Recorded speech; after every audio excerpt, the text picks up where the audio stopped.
Tonight, as snow gently falls outside your window and the world is muffled in winter's hush, I invite you to close your eyes and let go.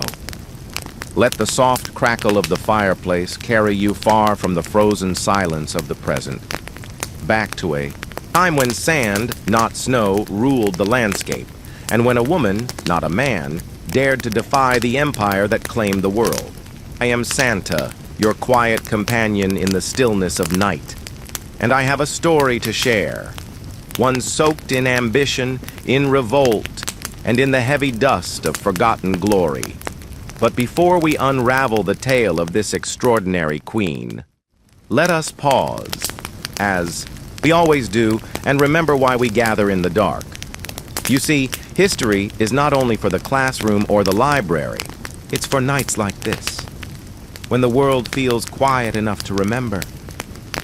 Each of these stories I bring you is a candle in the long corridor of the past.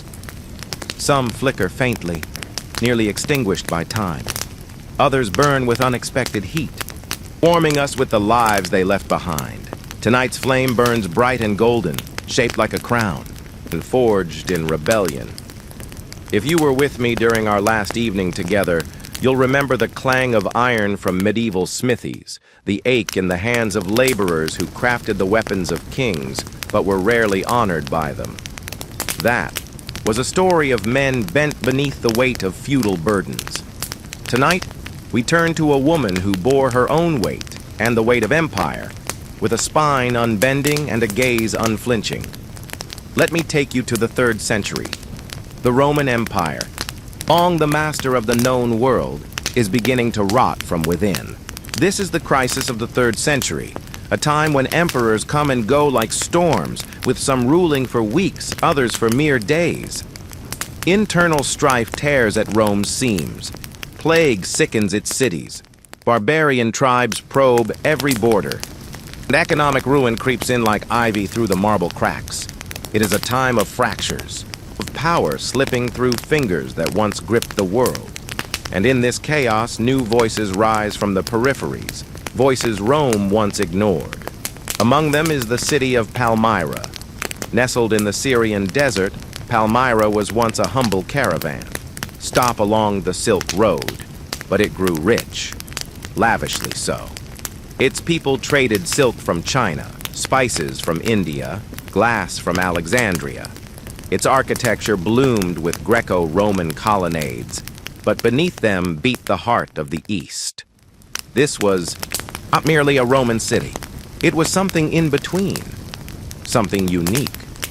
And in Palmyra's golden light walked a woman who would test the limits of that uniqueness. Her name was Septimia Zenobia. She is the kind of woman whose life begs to be remembered, and yet history tried to bury her. Some said she was descended from Cleopatra, others whispered of her Bedouin blood. She was said to have skin the color of desert dusk, eyes dark and penetrating, and a mind sharper than any senator in Rome.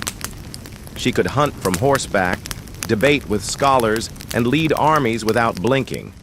But this is not a tale of romantic heroism. No, Zenobia was no mere figurehead, no ornament on a throne.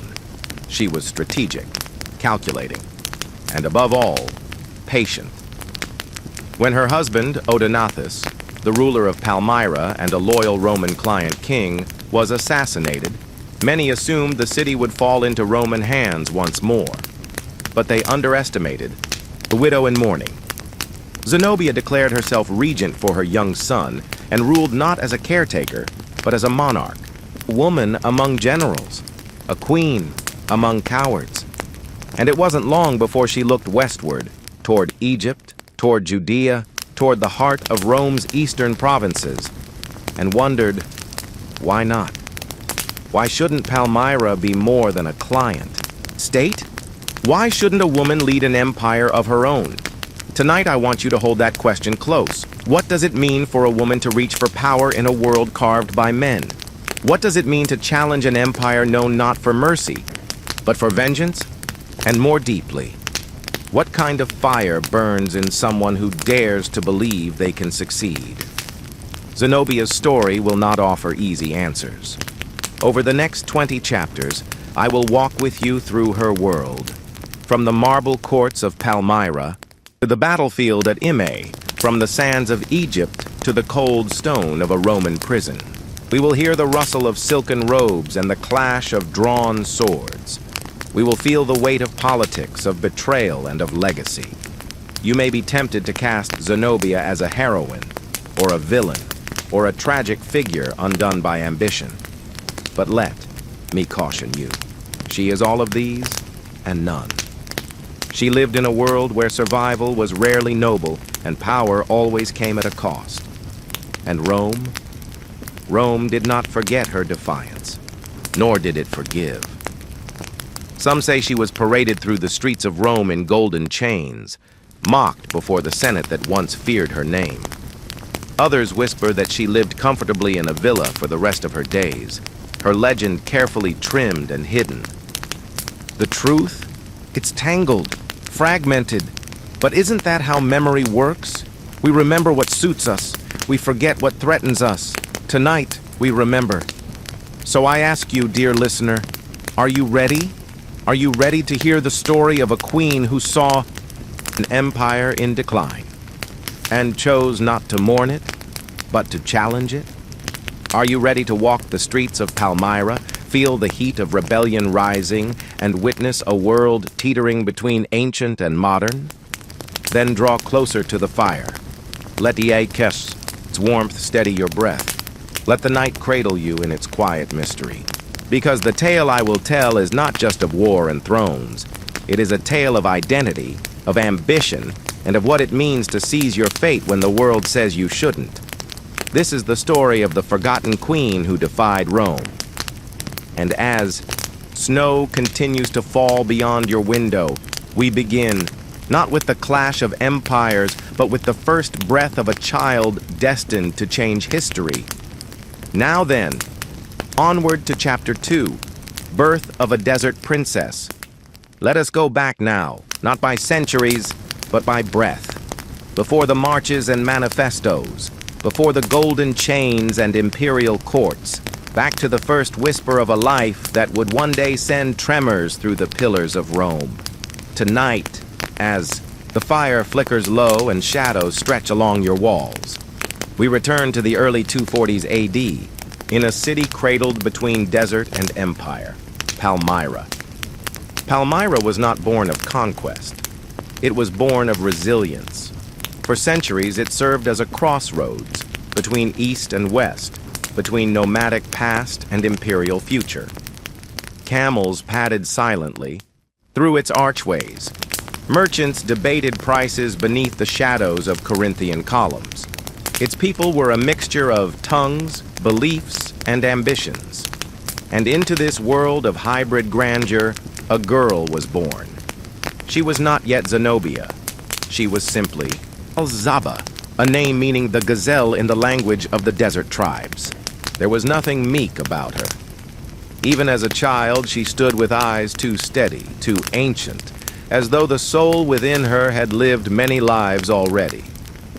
Her mother, some say, came from a noble Palmyrene family, educated, wealthy, steeped in Greek philosophy and Semitic tradition. Her father's origins remain obscured, as though time itself hesitated to reveal too much. Some Roman chroniclers later claimed she descended from Cleopatra VII of Egypt, but that may have been flattery or fear. What we do know is this: Zenobia was not raised to be quiet. Her early tutors, brought from Alexandria and Antioch, were instructed not to fill her head with needlework and obedience, but with ideas. She read Homer before she was 12. She debated Stoicism before she could sign her own name. She learned Latin to understand Rome, Greek to understand philosophy, Aramaic to understand her people, and Egyptian to understand legacy. Outside her marble-floored classrooms, the desert called to her. She trained with bows and short swords. Beside the sons of nobles, refusing to be bested in riding or in wit. Her favorite game, it said, was mock debate, where she would play the part of a Roman senator while her tutor argued as a Palmyrene traitor. She rarely lost, but what shaped her most was not the scrolls or the sand. It was the silence. Silence in Palmyra was never empty. It was filled with tension between wealth and danger, alliance and suspicion. Roman legions loomed to the west. Parthian remnants stirred in the east. And Zenobia grew up watching her city maneuver between these giants like a dancer on a rope. At night, she would stand on her balcony, looking toward the west, toward Rome. The stories she read of its emperors both fascinated and repelled her. Men who declared themselves gods, men who bathed in blood and marble. She once asked her tutor, "How does an empire survive such madness?" He replied, "With luck or fear." That stayed with her. By her teenage years, Zenobia had become a quiet force, not loud, not brash, but unshakable. Guests to her family's estate would often note how she listened more than she spoke, and when she did speak, conversation stopped. There is a story, perhaps apocryphal but fitting, that when a visiting Roman official attempted to flatter her by comparing her beauty to Venus, she responded, "Do not mistake the face of a girl for the mind of a queen." That official never returned. As Palmyra flourished, so too did its political importance. Rome, weakened and distracted by internal strife, increasingly leaned on loyal client states to secure its borders, and among these, Palmyra shone brightest. Odaenathus, ruler of the city and distant cousin to Zenobia, was already rising through ranks as both a warrior and a diplomat. He was older than her by many years, seasoned by the politics of Rome, but still loyal to Palmyra's heart. It was not love that brought Zenobia and Odaenathus together. It was strategy. He needed a wife who could anchor his legacy, not just bear children, but build alliances. She needed a husband who could be her shield while she sharpened her blade. And so, a union was formed. When Zenobia married Odaenathus, she did so not as a subservient bride, but as an equal. The ceremony, it said, was conducted at twilight, when sun and moon shared the sky. Fitting, for they would rule together in daylight and in darkness. She gave him a son, Vabalathus. But more than that, she gave him vision. With Zenobia at his side, Odaenathus expanded Palmyrene influence further east, pushing back against Persian incursions and solidifying Rome's respect, if not trust. Behind palace doors, however, Zenobia was already preparing for something far greater. She met with scholars and generals in secret. She studied Roman law not to serve it, but to understand how it might be broken. She compiled maps. She learned how supply chains fed armies. She cataloged the weaknesses of imperial administration. And most importantly, she waited. Waited for a moment when the mighty would falter. That moment would come, but not yet. For now, Zenobia walked the polished stone halls of Palmyra, not as a girl of legend, but as a woman of precision. Her robes were simple, her hair bound in the style of both Greek and Syrian nobility. She spoke carefully in public, forcefully in private. She began to attend council meetings with her husband, not as an observer, but as a participant. And when guests from Rome visited, she listened. Always she listened. There was one night, recorded by a scribe in a private letter, where a Roman governor jested that Palmyra was but a glittering outpost. Zenobia, who sat in the shadows, replied, "Outposts survive. Empires collapse." The room fell silent, and so did the letter. Zenobia had been born into a city straddling identities, Greek, Semitic, Roman, desert, imperial. But in her heart, she was not divided. She was not a woman of compromise. She was a woman of convergence, and what she was becoming was dangerous. Tonight, we leave her here, young, brilliant, and rising, still cloaked in the relative anonymity of her husband's shadow. But shadows lengthen. And as you drift deeper into the comfort of this night, know that soon her name will no longer whisper across the sands. It will roar. The desert has given birth to its lioness. And Rome, though it does not know it yet, will hear her roar before. It feels her claws. Now then, onward to Chapter 3, Rome's Puppet Kings. Before a queen can rise, she must understand the throne she aims to claim.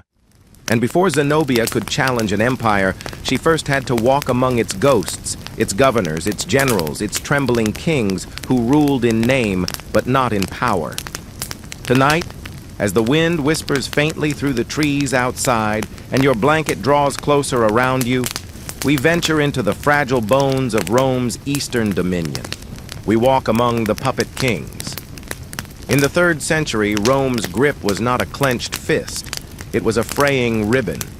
What had once been an unstoppable machine of conquest was now sputtering under its own weight. The empire had grown too large, too unwieldy. The roads that connected it could no longer carry loyalty fast enough to reach its center. Emperors fell to betrayal. Legions rebelled. And in the east, the provinces that had once bowed to Rome now looked elsewhere for guidance and protection. To maintain control, Rome relied on a system of client kings, local rulers who pledged loyalty to the emperor in exchange for a crown and a generous share of autonomy. They were meant to be Rome's eyes and ears, but more often, they were its illusion, the mirage of control where none truly remained. Palmyra was one of these provinces. Its kings carried Roman titles. Its merchants traded in Roman coin. Its soldiers sometimes fought in Roman wars. But beneath the polished marble and imperial statues, Palmyra remembered its independence. And Zenobia watched the game unfold with growing clarity. She studied these client kings, the way they bowed in public and schemed in private. Men who smiled at Roman emissaries while plotting with Persian spies. Men who dressed in togas but wore the politics of their ancestors. Some were petty warlords propped up by Roman gold. Others were scholars turned rulers, paralyzed by fear of rebellion. Few commanded true loyalty. Fewer still commanded respect. Zenobia observed them closely, noting how they rose and how they fell. There was King Antiochus of Commagene, who hosted Roman governors with extravagant feasts and ended his reign poisoned by his own guard. There was King Abgar of Osroene, who claimed visions of divine favor only to be deposed when Rome tired of his independence. And there was Vologases of Armenia, who danced between Parthia and Rome like a juggler on a battlefield, until he slipped. The A pattern was clear. Rome did not want strength. It wanted obedience. Zenobia, even then, refused to play that game. She saw how quickly Rome discarded its puppets when they became inconvenient. She saw the dangers of dependence. And more importantly, she saw an opportunity in their failure. Her husband, Odaenathus, was one of the few who navigated this treacherous game with skill. He was neither puppet nor rebel.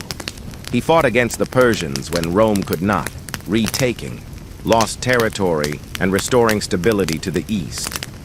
Rome rewarded him with titles, Corrector Totius Orientis, restorer of the entire east. But behind that praise lay fear. Odaenathus was not supposed to win without them, and yet he did. Zenobia stood by his side through every campaign, every negotiation. While he rode with his army, she managed his court. While he strategized in the field, she handled emissaries and internal politics. They ruled together, one from the saddle, one from the shadows. But Zenobia saw further than her husband. Odaenathus still believed in Rome. He considered himself its ally. Zenobia, she saw an empire collapsing from the inside, and she began to wonder, when it fell, who would rise? She studied Roman politics as one studies a dying star. The succession crises, the civil wars, the plague that devastated the population, these were not temporary afflictions. They were signs of decline, and in that decline, Zenobia saw what few dared to see: opportunity. Yet, she was patient. She watched as Emperor Valerian marched east in grand confidence, only to be captured by the Persians in one of Rome's most humiliating defeats. She read the letters of Gallienus, his son, scrambling to maintain authority across a fractured empire. She noted how Rome abandoned provinces it could no longer afford to protect. Palmyra was one such province. Rome expected loyalty, but offered no legions in return. And so Odenathus took it upon himself to defend the east, not for Rome, for Palmyra. He led campaigns that reclaimed Mesopotamian cities, struck into Persia's heartland, and restored the illusion of Roman strength. But everyone knew the truth. It was Palmyrene strength. His banners, though nominally Roman, bore the son of Palmyra. Zenobia saw the world shifting, tectonic and slow. Borders meant less than armies, legitimacy less than survival. She began laying groundwork: alliances with desert tribes, strengthened ties with Egypt's merchant lords, quiet support from the Jewish and Nabatean communities who had long resented Rome's taxation and neglect.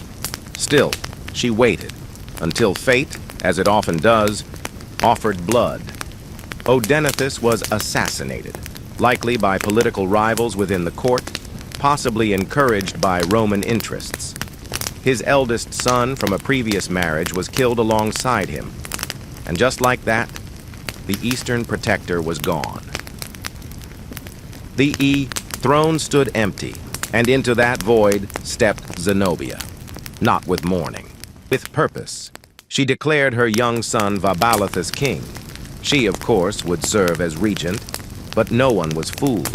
The boy was a symbol. Zenobia was the power. Rome, distracted by yet another civil war in the West, barely acknowledged the shift. A woman ruling a distant province? Let her keep the title. Let her think she matters. That mistake would cost them dearly. Zenobia did not act immediately. She continued to speak of loyalty to Rome. She issued coins bearing both her son's image and that of the Roman emperor. But behind the illusion, something was building. A force more organized than rebellion, more deliberate than insurrection. She was not a client queen. She was a sovereign, and soon all would see her not as a footnote in Rome's story, but as a chapter they would wish they could erase. Tonight, as the fire softens and your breath slows, remember this: empires do not always fall to armies. Sometimes, they fall to women who refuse to be pawns, to queens who study puppets long enough to cut the strings and write their own play. Zenobia had learned the rules of the game. Now, she was ready to change it. Next, we enter the crucible of power and marriage, the chapter where Zenobia steps beyond the veil of influence and into the heart of strategy. Zenobia marries power. Power, in ancient Palmyra, was not worn like a crown. It was studied, courted, and, when the time was right, married. Tonight, as your room dims and the last embers settle in the hearth, we follow Zenobia not into battle, but into alliance. Into a union that would bind her to the very heartbeat of Palmyra's political future. But make no mistake, this was no love story. It was a calculation. By the time Zenobia reached marriageable age, likely her late teens or early 20s, she was already known across Palmyra's elite circles, not just for her beauty, but for her intellect. She was the rare kind of woman who could navigate a debate on philosophy, issue orders to guards, and recite trade tariffs, all in a single afternoon. Her presence unnerved some, intrigued others, but no one ignored her. The city's ruling council, aware of the rising tensions between Rome and Persia, needed stability. Palmyra had grown too wealthy, too important to leave its future to uncertainty. They needed a leader with vision. And more importantly, they needed a union, one that would tie ambition to legitimacy. Enter Odaenathus. He was older than Zenobia, seasoned statesman, warrior, and one of the few men in the East who held the confidence of both Roman emperors and tribal leaders. His lineage traced back generations, claiming noble descent and political influence throughout the Syrian desert and Mesopotamian corridor. To Rome, he was a loyal client king. To Palmyra, he was a balancing act between empire and independence. Zenobia saw more. She did not marry Odaenathus because of passion. She married him because he had the army, the title, and the approval of Rome. She had the vision, the intellect, and the quiet support of the city's intellectual and merchant elite. Together they could build more than a marriage. They could build a dynasty. Their wedding, held in the palace courtyard under torchlight and stars, was filled with the pageantry of both Roman formality and Eastern opulence. Senators from Antioch arrived in togas trimmed with gold. Nomadic chiefs came draped in leather and linen, bearing gifts of spices and silver. Priests from multiple sects offered blessings, but the real ceremony took place in the exchange of promises behind closed doors. Zenobia did not come to Odaenathus as a submissive bride. She came as a strategist, as his equal, and he accepted her as such. Odaenathus, to his credit, was no fool. He recognized the force that Zenobia brought to his reign. While he campaigned across the Eastern Front, she governed Palmyra. She oversaw the courts, adjusted tax policy, and reorganized trade routes with a precision that stunned even seasoned administrators. She understood that Palmyra's true power did not lie in swords, but in silk, glass, incense, and the desert, roads that connected east to west. She also began forging alliances of her own. She strengthened ties with the Nabateans to the south, whose control over trade in Petra gave them influence far beyond their borders. She opened correspondence with Jewish leaders in Alexandria and Judea, promising autonomy in exchange for loyalty, and through careful diplomacy, she ensured that the eastern tribes who once raided Palmyrene caravans were now escorting them instead. But more than that, she began to build something else, her own image. She was no longer the quiet scholar in the palace library. She now appeared at military reviews, riding astride a black mare dressed in armor that shimmered beneath the Syrian sun. She hosted visiting dignitaries with poise that rivaled Roman nobility. She began to commission public works, baths, temples, inscriptions, many bearing her name alongside her husband's. The people loved her, not just as a queen, but as a symbol of Palmyrene pride, a woman who embodied both intellect and strength. She was the queen they hadn't known they needed, and Rome barely noticed. To them, Zenobia was a detail, an elegant woman beside a client king. She was, in their eyes, an accessory to power, decorative, harmless. They were wrong. Within the privacy of her chambers, Zenobia continued to study. She read not only history, but military texts. She mapped the locations of Roman legions in Syria, Anatolia, and Judea. She learned how Rome deployed its forces, how it rationed supplies, how slow communication between Rome and the East had grown. She was preparing, not for war, but for the moment war would come to her, and she knew it would. Because Odaenathus, despite all his efforts, could not hold back the tide forever. When the Persian king Shapur began his second wave of incursions, it was Odaenathus who led the defense. Roman Mesopotamia. He rallied Palmyrene and Roman troops alike. He pushed the Persians back across the Euphrates. For a moment, he looked like the savior of the East. Rome honored him with more titles, more praise, but not more soldiers, not more trust. It was then Zenobia understood something crucial. Rome would never accept a strong East. It would praise them in public and undermine them in private. Their strength was tolerated, not respected, and so she began to dream of something new, an Eastern empire. Not Roman, not Persian, Palmyrene, centered in the desert, ruled by someone who knew both the West and the East, who could read Cicero in the morning and ride with Bedouins by night. She dreamed of herself.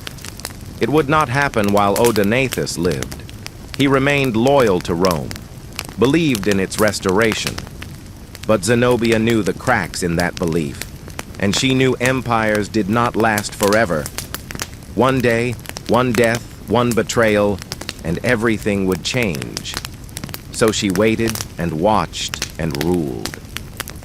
With Odaenathus, she was more than a wife.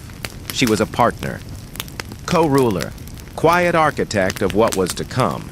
And when the moment arrived, when blood soaked the palace and crowns lay untended, she would not mourn, she would act. But that is a tale for another night. For now, dear listener, as sleep begins to settle, over your thoughts and the fire in your heart gently fades, remember this. History does not always roar when it begins.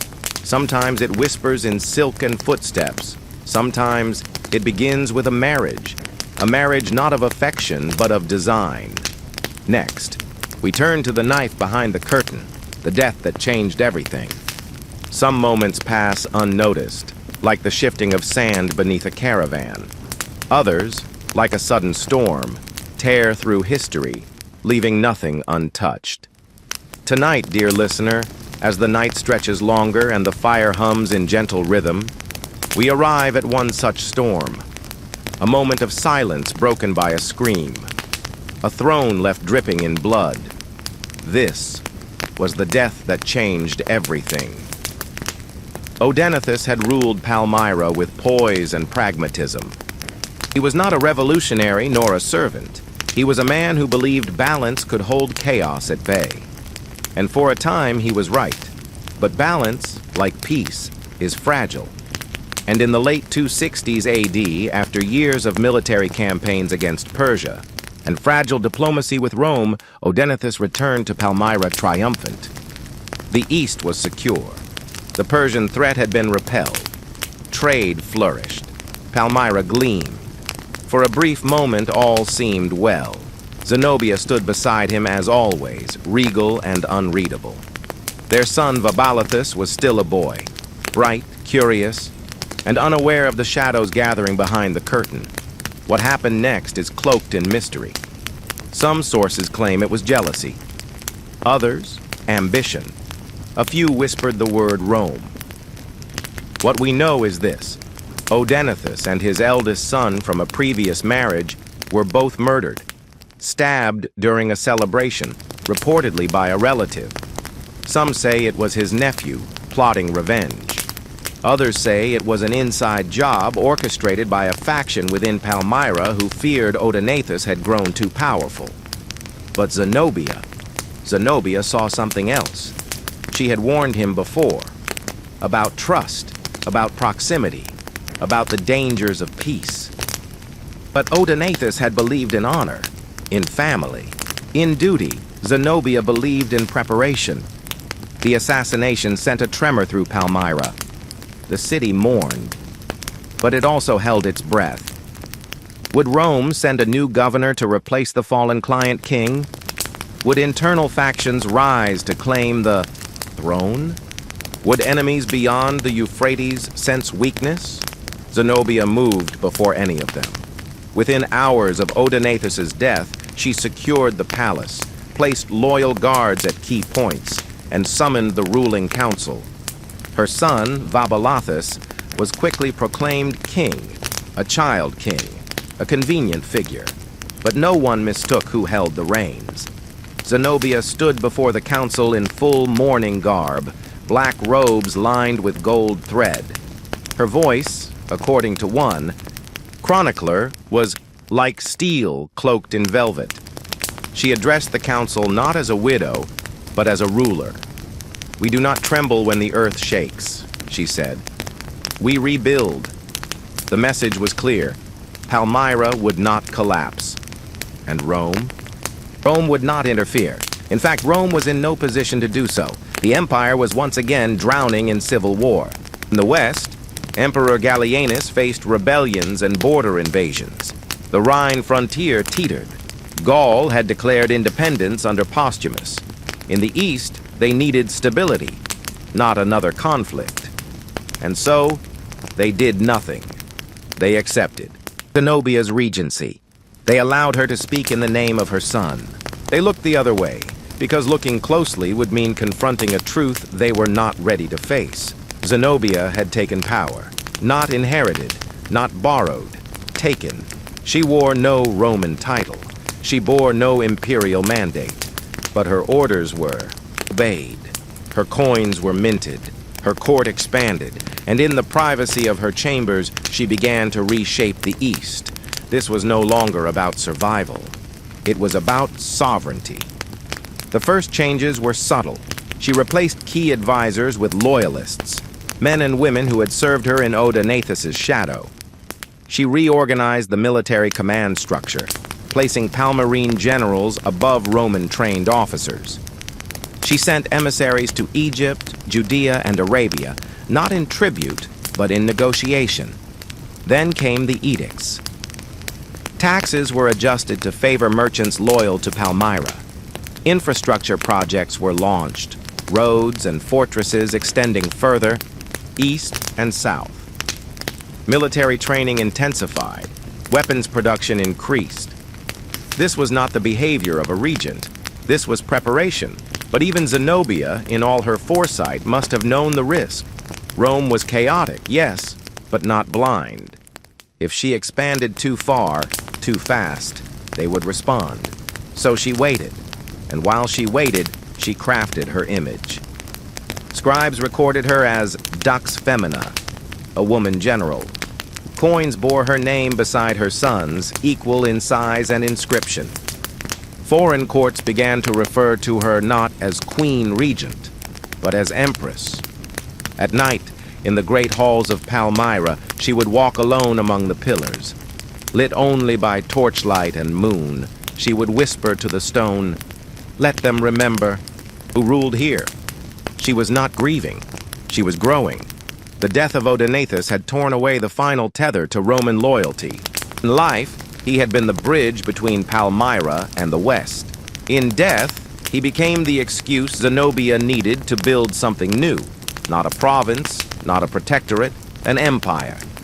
And as whispers of rebellion grew stronger in Egypt, as trade routes shifted allegiance as legions stationed in the east began to answer to her name instead of the emperor's, Rome stirred. But not yet. Not fully. They still believed she was a temporary inconvenience. A clever woman, yes, but limited. They did not yet grasp the scale of her ambition, or the depth of her resolve. They would soon. But before we arrive at war and conquest, we must first travel south, where Zenobia's empire made its first bold move. Declaration not with words, but with soldiers. She did not ask for permission. She took Egypt. But that is a tale for another chapter. Tonight, as your thoughts drift gently toward sleep and the weight of history settles like a blanket on your chest, remember this. Power is never given. It is seized. And sometimes it takes a death to awaken a queen. Next, we ride beneath the rising banners of Palmyra into the chapter titled Palmyra Rises. By now, the name Zenobia was no longer a whisper in the corridors of power. It was a presence. And Palmyra no longer bowed. It rose. Tonight, as the snow taps softly against your window and your room lies still in lamplight, we journey into the heart of a city that dared to step beyond its station. A city built of stone and ambition. A city whose queen no longer waited for history. She wrote it. After the death of Odaenathus, Palmyra could have crumbled. Many cities had after the loss of strong leaders. Power vacuums attract chaos, factions splinter. Rome sends its governors. Rebellion brews like summer heat, but not in Palmyra, because Zenobia didn't allow it. She moved swiftly, strategically, publicly, She framed herself as a caretaker for her young son. But every action she took said otherwise. Her military commanders answered directly to her. Provincial governors were reshuffled, and the city, under her careful eye, entered a golden age not of peace, but of assertion. She began by strengthening the military. Palmyra had always relied on a hybrid force: local, desert fighters, former Roman auxiliaries, mercenaries hired from neighboring tribes. Zenobia turned that patchwork into an army. She formalized training camps outside the city walls, commissioned blacksmiths to forge weapons not for defense, but for expansion. Cavalry units, swift and ruthless, were deployed across caravan routes to ensure Palmyrene dominance in trade. Fortresses were reinforced along the Euphrates, and under Zenobia's directive, maps of Roman and Persian outposts were revised. Carefully marked, regularly updated. She wasn't waiting to defend Palmyra. She was planning to expand it, but not only by force. Zenobia understood that empire is more than land. It is story. So she began to shape the narrative. Scribes were sent to neighboring cities with scrolls proclaiming Palmyra's leadership in protecting the East. Monuments were inscribed not just in Latin and Greek, but in Aramaic, the language of the people. Coins minted in Antioch bore her name and her son's, yes, but her image stood regal, eyes forward, facing Rome, not beneath it. And the merchants? They followed her. Trade with Persia had resumed under her careful treaties. Spices, silks, and precious stones flowed once more through Palmyra's gates. Taxes were fair, roads were safe. Under her rule, commerce thrived, because she understood something Rome had forgotten. Stability feeds prosperity. The people felt it. Temples were renovated, public baths expanded, schools reopened, food prices dropped. For the average citizen, life under Zenobia was better than it had ever been under Rome. She ruled not by fear, but by results. Still, she tread carefully. Officially, Palmyra remained part of the Roman Empire. But unofficially, it was something else. Something new. A city-state transforming into a capital. A queen transforming into an empress. Her court began to resemble that of Rome itself. There were ambassadors from Arabia, envoys from Egypt, scholars from Alexandria. A new palace wing was constructed, more ornate, more ceremonial. Zenobia received guests seated beneath banners of purple and gold, her throne raised above marble steps carved with images of the sun god Baal and the Roman eagle side by side. It was symbolism at its finest, but not all were pleased. Roman loyalists in Syria began sending quiet reports westward. They described Zenobia as overreaching, ambitious, and dangerously competent. They warned that her army was growing beyond its limits, that her influence stretched into provinces once considered Rome's safest. And still, no one stopped her. Rome was preoccupied once again with civil war. The empire's western territories bled under Germanic invasions. New emperors rose and fell like leaves. No one in the west had the time or the strength to confront a rising queen in the east. So Zenobia pressed further. She ordered a census of all eastern provinces, Judea, Syria, Mesopotamia, and Arabia. She began reorganizing taxation, not based on Roman records, but Palmyrene efficiency. She established postal stations along trade routes, allowing her orders to travel faster than any Roman dispatch. And then came the boldest move yet. She summoned the Roman governor of Egypt and invited him to surrender. He refused. She smiled. Within weeks, Palmyrene forces were on the march. But that is for another chapter. Tonight, we linger still in Palmyra, a city no longer waiting for permission. Its citizens lit lamps late into the evening, working by candlelight to support campaigns still spoken of only in private. Its generals trained in desert heat, loyal not to emperors far away, but to a woman who stood among them. Its markets flourished. Its temples sang, and on every street corner, children spoke a name once foreign on Roman tongues, Zenobia. She had risen, not through rebellion, but through readiness. She had not declared war. She had not crowned herself empress. But she had prepared everything. Rome had once considered Palmyra an ornament, a jewel in the eastern frontier. And now, that jewel had teeth. As you drift toward sleep, let this settle deep in your thoughts. Some cities fall with thunder. Others rise in silence. And when they do, when they gather strength beneath the surface, no empire, no matter how old, can ignore them forever. Next, we march beyond the desert and into destiny, a queen's first war. War, they say, begins with a sound, a trumpet, a shout, the clash of blades. But sometimes war begins with a letter, a message carried quietly across sand and silence. Tonight, as your room is cloaked in calm and the only sound is the ticking of sleep at your doorstep, we begin not with a battle, but with a question. What happens when a queen stops pretending? Zenobia had ruled the East in all but name. She'd strengthened Palmyra's army, restored its economy, and built a shadow empire along the ruins of Roman neglect. But until now, she had played the part of Rome's loyal subject. She issued coins with the emperor's image, sent polite letters to imperial governors, and avoided open confrontation. But patience, like peace, has limits. And Egypt was that limit.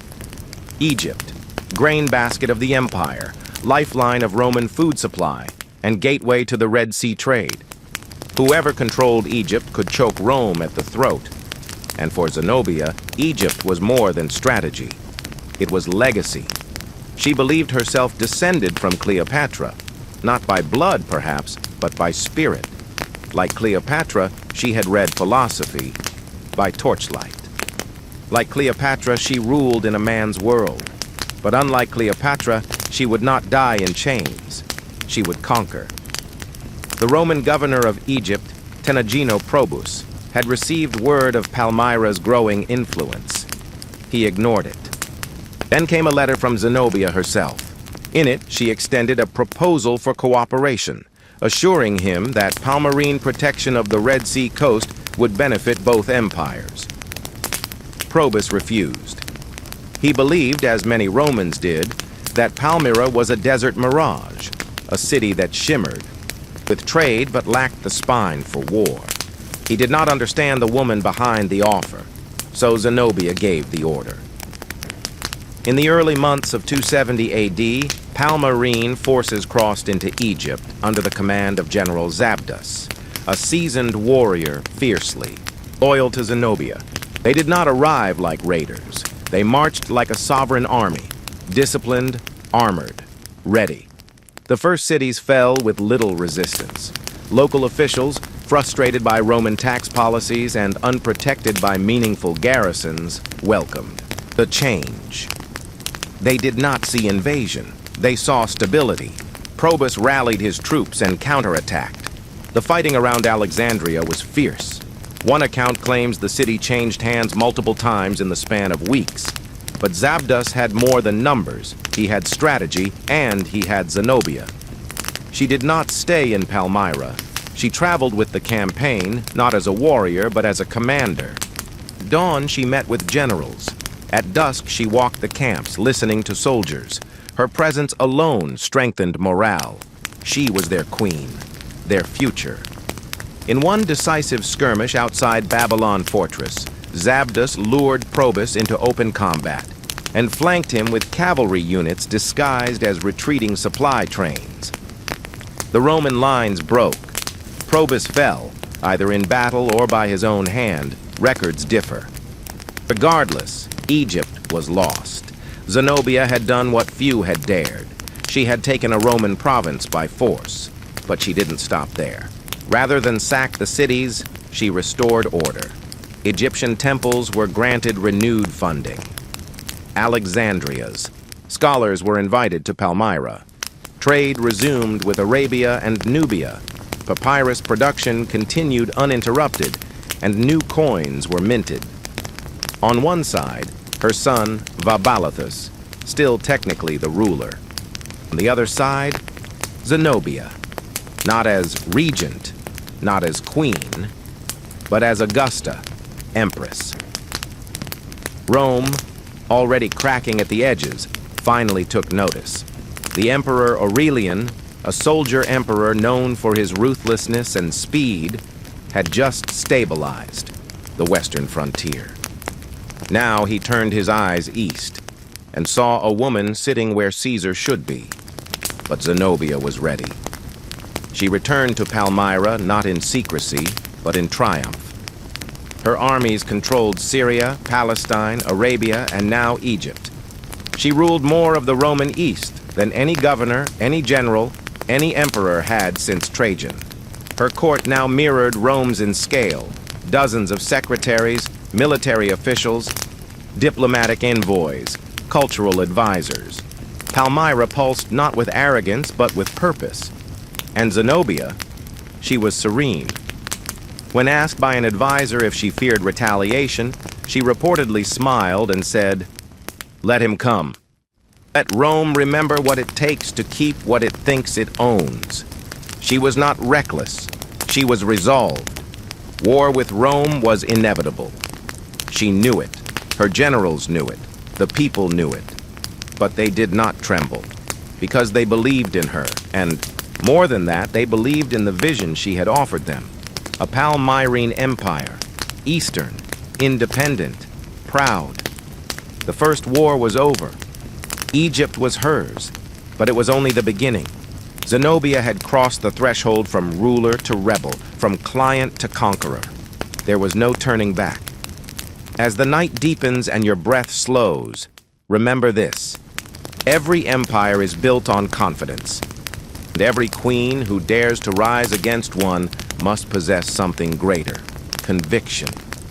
Zenobia had won her first war. Now she would prepare for her greatest. Next, we ride through lands ancient and sunburned, into a dream-given form. The Empress, the East. There are moments in history when titles become more than symbols. They become declarations. Tonight, as frost climbs the edges of your window and the world quiets into stillness, we arrive at such a moment. A woman once dismissed as a provincial. Regent now wears a crown not given, but claimed. This is the rise of Zenobia, Empress of the East. After the conquest of Egypt, there was no illusion left. Zenobia was no longer managing Rome's eastern frontier. She was replacing it. Syria, Judea, Arabia, Mesopotamia, and now Egypt, all had fallen under Palmyrene control. But conquest is only one half of empire. The other is legitimacy. Zenobia understood this. She knew that armies could seize cities, but empires were built with stories, with symbols, with language that outlasted blood. And so she began the transformation from queen to empress. She adopted the title Augusta, a name reserved for Roman empresses and wives of emperors. Her son, Vabalathus, was declared Augustus, the title of emperors. But she did not wait for Rome's approval. She inscribed the titles on coinage, erected statues in Alexandria and Antioch, and sent letters to neighboring rulers addressed not from a regent, but from a sovereign. The Palmyrene court transformed to match. Foreign dignitaries who once knelt before Roman governors now bowed to Zenobia. Protocols were revised. Visitors were received not in togas, but in robes bearing Palmyrene insignia. Sun, desert flower, lion. Her throne was elevated on a dais beneath a carved arch that displayed both Roman and Syrian deities side by side.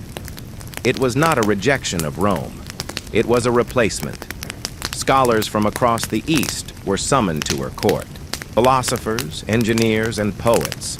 She funded schools that taught both Latin rhetoric and Aramaic poetry. She paid scribes to translate classical Greek works into Semitic tongues. Under her rule, knowledge flowed more freely than under any recent Roman governor, but she was no dreamer lost in scrolls. Zenobia remained a strategist. She continued fortifying the empire's new borders. Garrisons were established along the Nile, with desert patrols monitoring routes to Nubia and the Red Sea. In the north, scouts reported Roman movements near Anatolia. Supplies were rationed. Fortresses in Emesa and Homs were reinforced. She was preparing, because Zenobia knew war with Rome was not a matter of if, but when, and so she turned to propaganda, not lies, but positioning. She commissioned marble inscriptions calling Palmyra the new guardian of Eastern civilization. Public decrees framed her expansion as a liberation of neglected Roman provinces. She was not defying Rome, she claimed. She was restoring order where the empire had failed. Many believed her because they saw what she built. Trade was stable, roads were safe, food was plentiful, and justice, administered by trained officials, was swift and fair. Under Zenobia, the East experienced something rare in the 3rd century, functioning governance, and still, Rome hesitated. Emperor. Aurelian had only just secured the West. His armies were tired, the treasury was drained, the plague still smoldered in parts of Italy. But each report from the East painted a growing picture, a rival empire, not of barbarians, but of discipline, vision. Rome had ignored rebellions before. This was different. Zenobia had become what they feared, an emperor in everything but name. In Antioch, one of the largest cities in the Roman East, her image replaced the emperor's on civic banners. In Palmyra, she was praised in temples alongside Baal and Astarte. In Egypt, officials swore oaths not to Rome, but to Zenobia Augusta. But perhaps her most powerful weapon was time.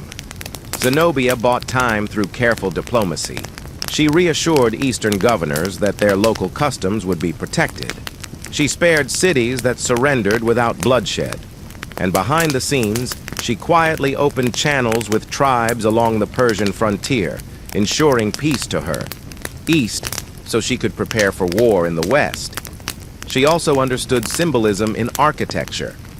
In Palmyra, she began construction on a new ceremonial boulevard, lined with pillars bearing bilingual inscriptions, both Latin and Aramaic. At its end, a monument was planned, not to the gods, nor to victory, but to Palmyra itself. A message that said, "We are not Rome's outpost. We are a civilization in our own right." And all the while, she kept her army ready. Her general Zabdas, now considered a war hero, began training new cavalry divisions, using tactics borrowed from both Roman discipline and nomadic swiftness. Supply routes were secured. Local militias were trained in desert warfare. Zenobia knew Rome would come, and when it did, it would not come politely. She also kept her son, Vabalathus, at her side, not just as a figurehead, but as a symbol of dynastic continuity. She had not seized power merely for herself. She was building a future. Still, not everyone within Palmyra supported the transformation.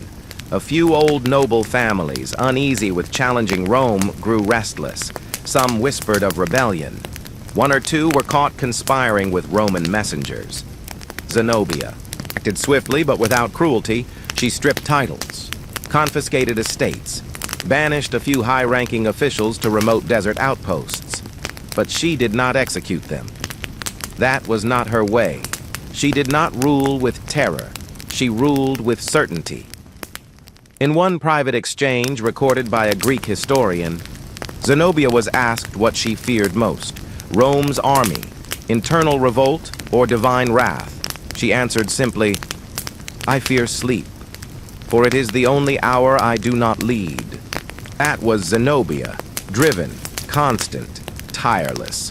And so, as the snows fell gently in Europe, as Roman legions regrouped in the Balkans and Anatolia, as Aurelian's banners began moving east, Zenobia stood on the walls of Palmyra, gazing toward the horizon. She had ruled quietly, then boldly, now openly. No more regent, no more pretense. She was empress, and the east was hers. As your night draws to stillness and your breath deepens, remember this: the most dangerous rival is not the loudest, but the one who rules while others sleep. Next, we ride into fury and steel. Roman fury awakens. Empires are slow to stir, but when they do not whisper. They roar. Tonight, as midnight wraps around your walls and the hearth glows low, I invite you to listen closely, not to the wind or the silence, but to the sound of an empire waking from wounded pride. Because Zenobia had dared to rule, dared to conquer, dared to call herself empress, and Rome would not allow it. The man now leading Rome was Aurelian.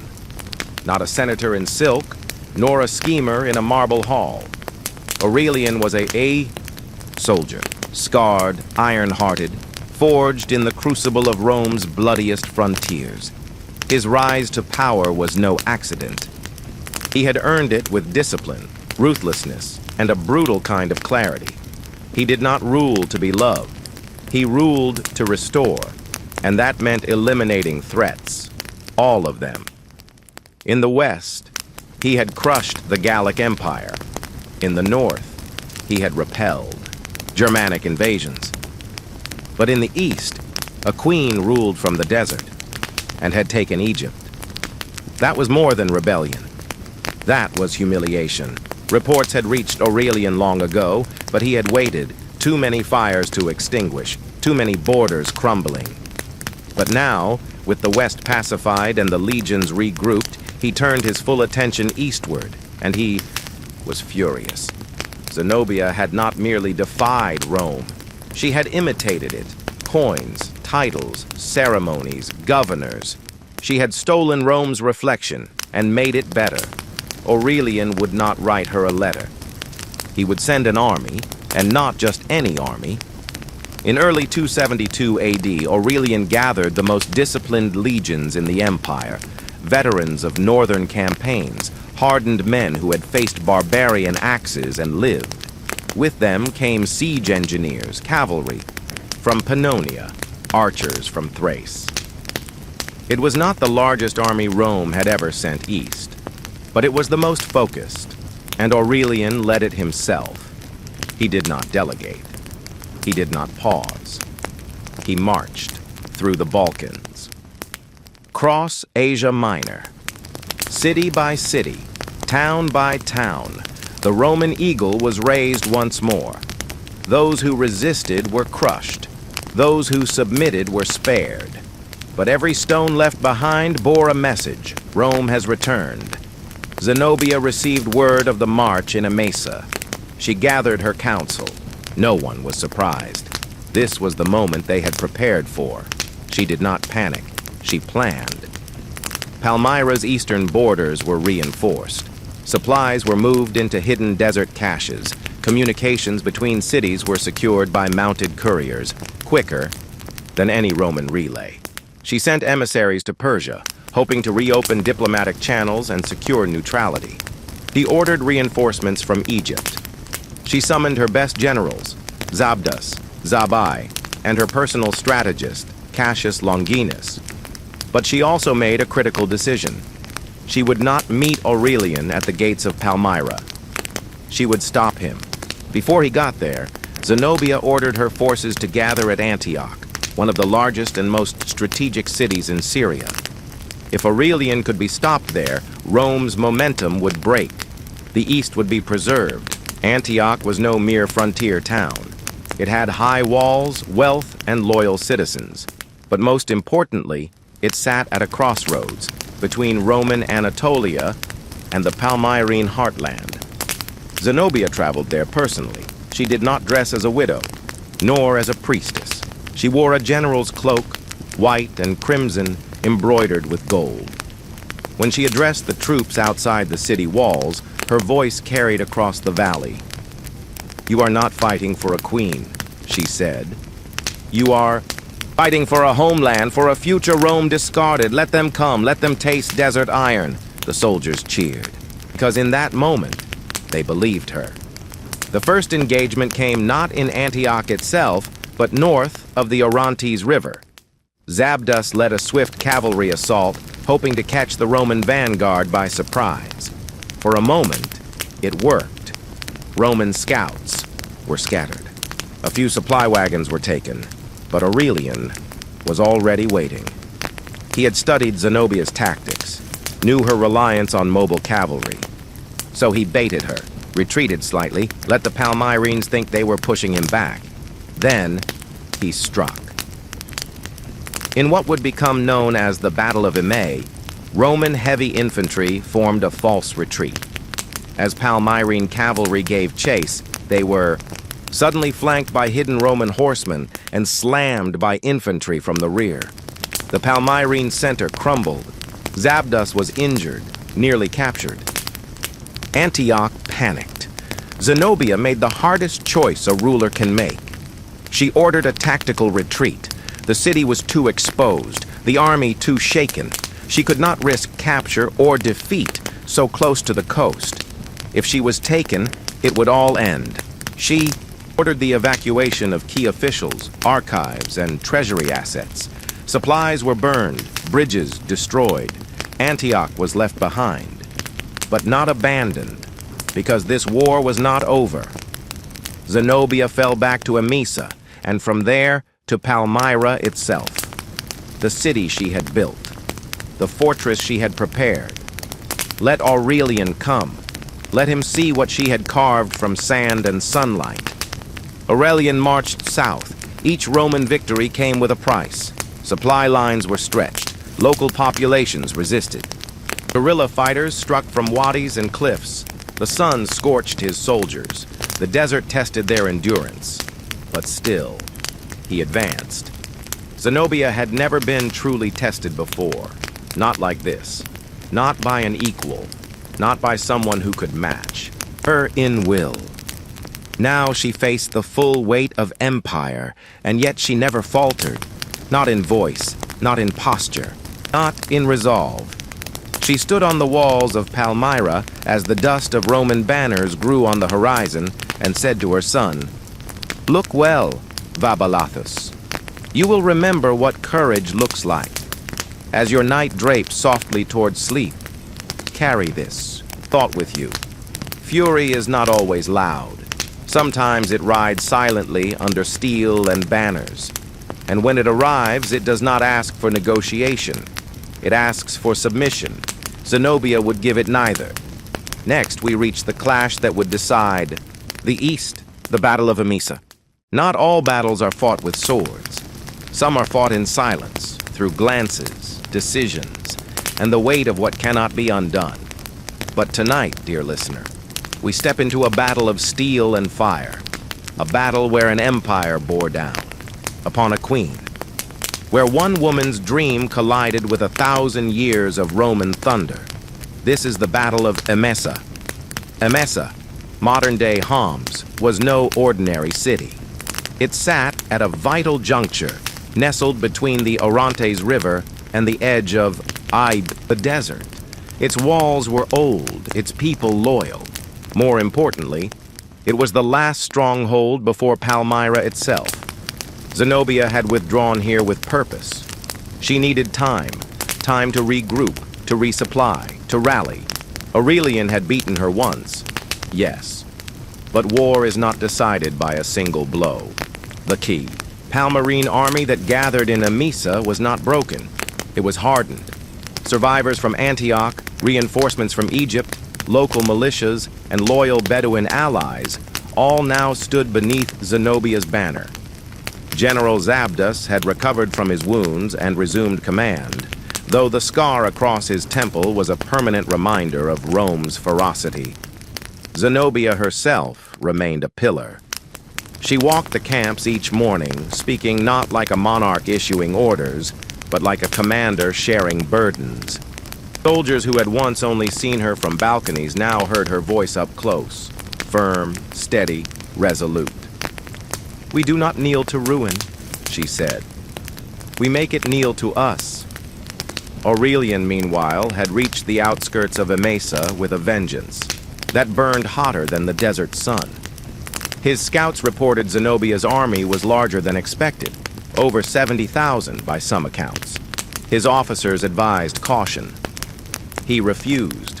Aurelian had not marched across continents to pause now. He had no interest in siege. He wanted conclusion, and he wanted it fast. So, on a sweltering morning, with dust rising like smoke from the earth, the two forces faced one another on the plains north of Emesa. The Palmyrene army, heavily reliant on its famed cataphracts, heavily armored cavalry units lined the center. Their armor gleamed like bronze fire, each horse draped in chainmail, each rider a moving tower of steel. Zabdas positioned archers behind them, with lighter cavalry units on the wings. Zenobia watched from a ridge just behind the front lines. Her presence felt more than seen. The Romans, though fewer in number, had precision. Aurelian placed his infantry in tight, disciplined ranks, trained to absorb cavalry charges. His own cavalry, lighter and more mobile, was placed in reserve. He had learned from Ime he would not be flanked again. The sun rose higher, and then the earth shook. Palmyrene cataphracts surged forward. Their charge was thunderous, a tidal wave of hooves and iron. Roman front lines braced. Shields locked, spears angled. The impact was terrifying. Men were thrown, horses reared, dust consumed the field. For a moment, it seemed the Palmyrenes would shatter the Roman center. The Roman lines bent, screamed, but they did not break. Aurelian had trained them for this. And then, the trap was sprung. Roman light cavalry, hidden behind low hills, swept in from the flanks. Not to charge, but to cut supply wagons, to ignite stored grain, to isolate.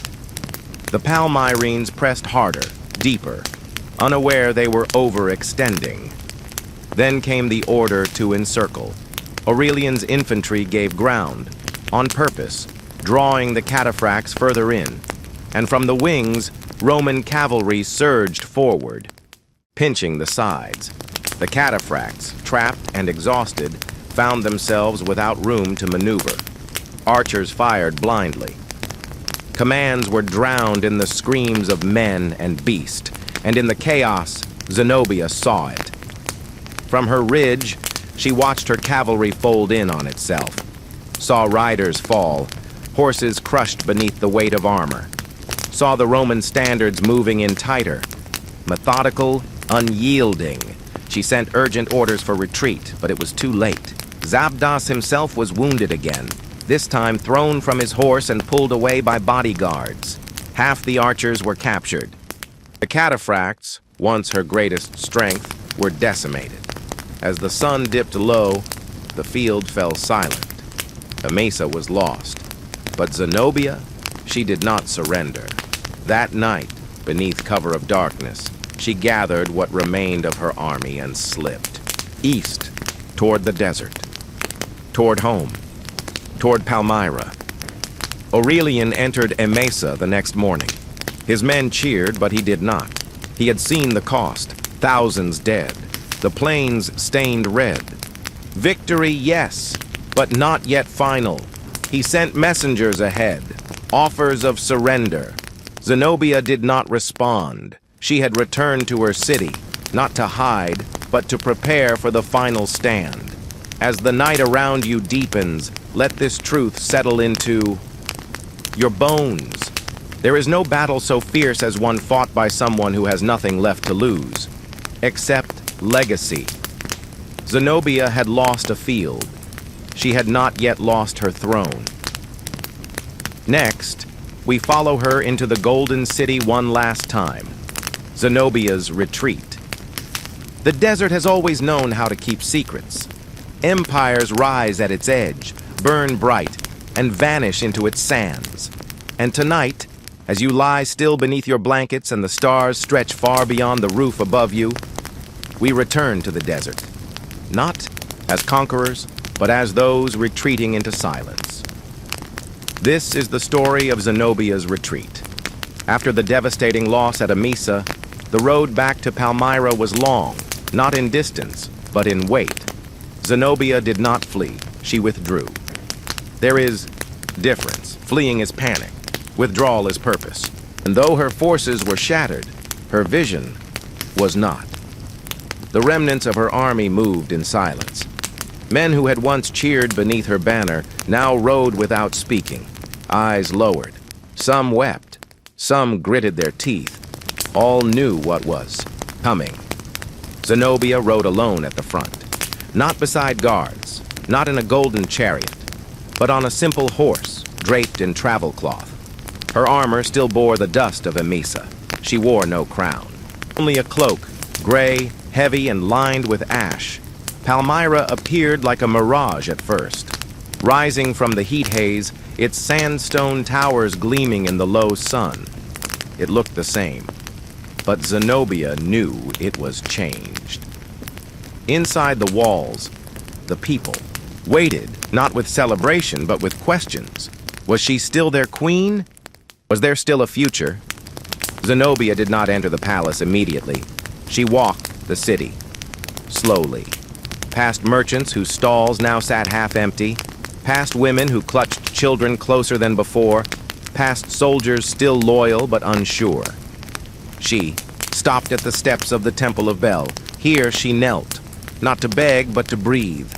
This was where she had once planned the future of the East. Here where offerings were made to gods older than Rome. And now, she made an offering of silence. That night, in the council chamber, she summoned her remaining generals, Zabdas, arm in a sling, Zabai, weary-eyed, Cassius Longinus, the philosopher-strategist, pale and tense. She asked a single question. If I surrender, do we survive? Longinus responded first. You may, but the empire we built will not. Zabdas offered another path. We can hold Palmyra. The walls are strong. We've supplies for months. Zenobia listened, then stood. Rome does not want our walls, she said. It wants me. And she was right. Aurelian was not interested in razing Palmyra. He did not wish to burn temples or slaughter civilians. He wanted Zenobia to parade through the streets of Rome in chains, to show the world that no queen, no desert city, no woman who dared claim an empire could escape Rome's justice. The siege began days later. Roman legions surrounded Palmyra like a tightening fist. They cut off trade, dug trenches, built siege towers. But they did not attack immediately. Aurelian wanted submission, not destruction. Inside, Zenobia still ruled. But now, from behind stone, messengers came with offers. Surrender and your life will be spared. Surrender and Palmyra will be protected. Zenobia responded with silence. But each day the food stores dwindled. Water had to be rationed. The desert, once her protector, now threatened to become a tomb. At night, she stood on the highest terrace of the palace, staring westward, toward the camps of Aurelian, toward the empire she had once imitated and almost replaced. She still believed in her people, in her right, in what could have been, but she also knew belief does not stop arrows, pride does not fill bellies, and history does not wait. So she made her final gamble. One night, under a sliver of moon, Zenobia left the city, not in glory, but in stealth, disguised, accompanied by a handful of guards. She crossed the desert toward the Euphrates, seeking aid from Persia. If she could reach Shapur, king of the Sassanids, perhaps he would offer refuge, or troops, or hope. But Aurelian had expected this. Roman cavalry intercepted her caravan at the river's edge. Some say she fought. Others that she surrendered calmly. But when the sun rose, she was no longer a queen. She was a prisoner. Back in Palmyra, word spread. Some wailed. Some raged. Others sighed with relief. The siege ended soon after. The gates opened. Aurelian entered the city, not with fire, but with finality. Zenobia's empire had lasted 3 years, and in those years she had ruled more justly than emperors, in Rome. Now she was in chains, but even in chains she walked with poise. Even in captivity, she did not plead. Aurelian had won, but as he looked at her, this woman who had dared so much, he did not see weakness. He saw the kind of enemy that makes an empire remember why it fights. As sleep begins to settle over your mind, remember this. A retreat is not always a defeat. Sometimes it is the final chapter of a courage that refused to break, even when everything else did. Next, we follow her across continents, not as a queen, but as a captive, into the halls of Rome itself, captured at the Euphrates. There are rivers that divide nations, others divide history. And tonight, as your thoughts begin to blur with sleep and the quiet holds your breath still, we arrive at such a river, a thin line of water cutting through endless desert and through the fate of a queen. This is the story of Zenobia's capture at the Euphrates. The plan had been simple, at least in theory. Under cover of night, Zenobia would leave Palmyra, evade Roman patrols, and ride east to the Persian frontier. There, she would plead her case to King Shapurwa, ruler of the Sassanid Empire and Rome's long-standing rival. If she could gain his support, perhaps her war wasn't over. Perhaps Palmyra still had a future. But plans drawn on parchment do not account for dust, fatigue, or destiny. Zenobia's small caravan made good progress the first night. They carried little. No banners, no ornaments, just horses, cloaks, and desperation. She traveled not as a queen, but as a fugitive. And yet, even in the darkness, she held her head high. She had chosen this path. She would ride it to the end. The desert, however, is not silent. Roman scouts had been shadowing Palmyra for weeks. Aurelian knew Zenobia too well by now. She would not wait inside the city for surrender. She would run. And perhaps, even more dangerously, she might succeed. So he set his trap. Roman cavalry had already taken control of the major river crossings along the Euphrates. Their orders were clear: intercept, do not kill. It was near Callinicum, small outpost along the river's bank, that Zenobia's caravan was finally spotted. The Roman riders gave chase. The Palmyrines scattered. Some were cut down. Others vanished into the dunes. Zenobia's horse, exhausted and dehydrated, faltered. She dismounted. She did not scream. She did not fight. When the Romans surrounded her, she simply looked toward the east, toward the river she would never cross, and said, "So be it." They bound her in chains of bronze, not iron, bronze. Aurelian had ordered it specifically. She was to be captured, not as a criminal, but as a prize. Word of her capture spread like wildfire. In Palmyra, mourning. In Rome, celebration. In the camps of Aurelian, relief and awe. Because none of them had truly believed she would fall. And now she was real, flesh and blood, wrapped in silence, mounted on a mule, heading westward under Roman guard. The journey to Emesa was long. Crowds lined the roads. Some threw stones, others flowers. To many, she was a rebel. To others, a legend. But she did not speak, not in anger, not in defense. Only once, when a Roman officer asked her if she regretted claiming the title of Augusta, she answered, "If a man had done what I did, you would call him Caesar." And that silenced him. At Emesa, she was presented before Aurelian. The two locked eyes across a crowded tent. The emperor stood in imperial armor, gold-trimmed, stiff, and formal. Zenobia wore travel robes, torn at the hem, her hands chained. Before her, he studied her. Not with contempt, not even anger, with calculation.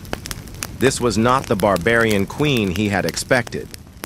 This was a woman of Rome's own making, eloquent, educated, dignified.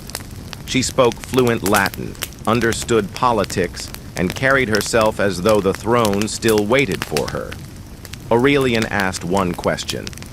"Why did you rebel?" Zenobia replied, "Because you left us to rot." Palmyra fed Rome, bled for Rome. And when we asked for protection, you sent words instead of swords. He nodded and said no more. Her fate was not decided that day, but the message was clear. She would live. But ever rule again? She was not executed. Aurelian, ever the tactician, saw the value in keeping her alive. A living queen in chains made a better message than a martyr beneath stone. And so the journey continued, across Anatolia, through the Greek Isles, and toward Rome. Zenobia rode at the center of a guarded procession, not hidden, displayed. But she was no longer frightened. In every village, every city, she watched the people who gathered to see her. Some jeered, some wept, some in quiet awe whispered her name, not with hatred, but with reverence. She was becoming myth, even in captivity, by the time they reached the outskirts of Rome, the entire city waited. Banners flew, trumpets readied. The emperor would return with a triumph.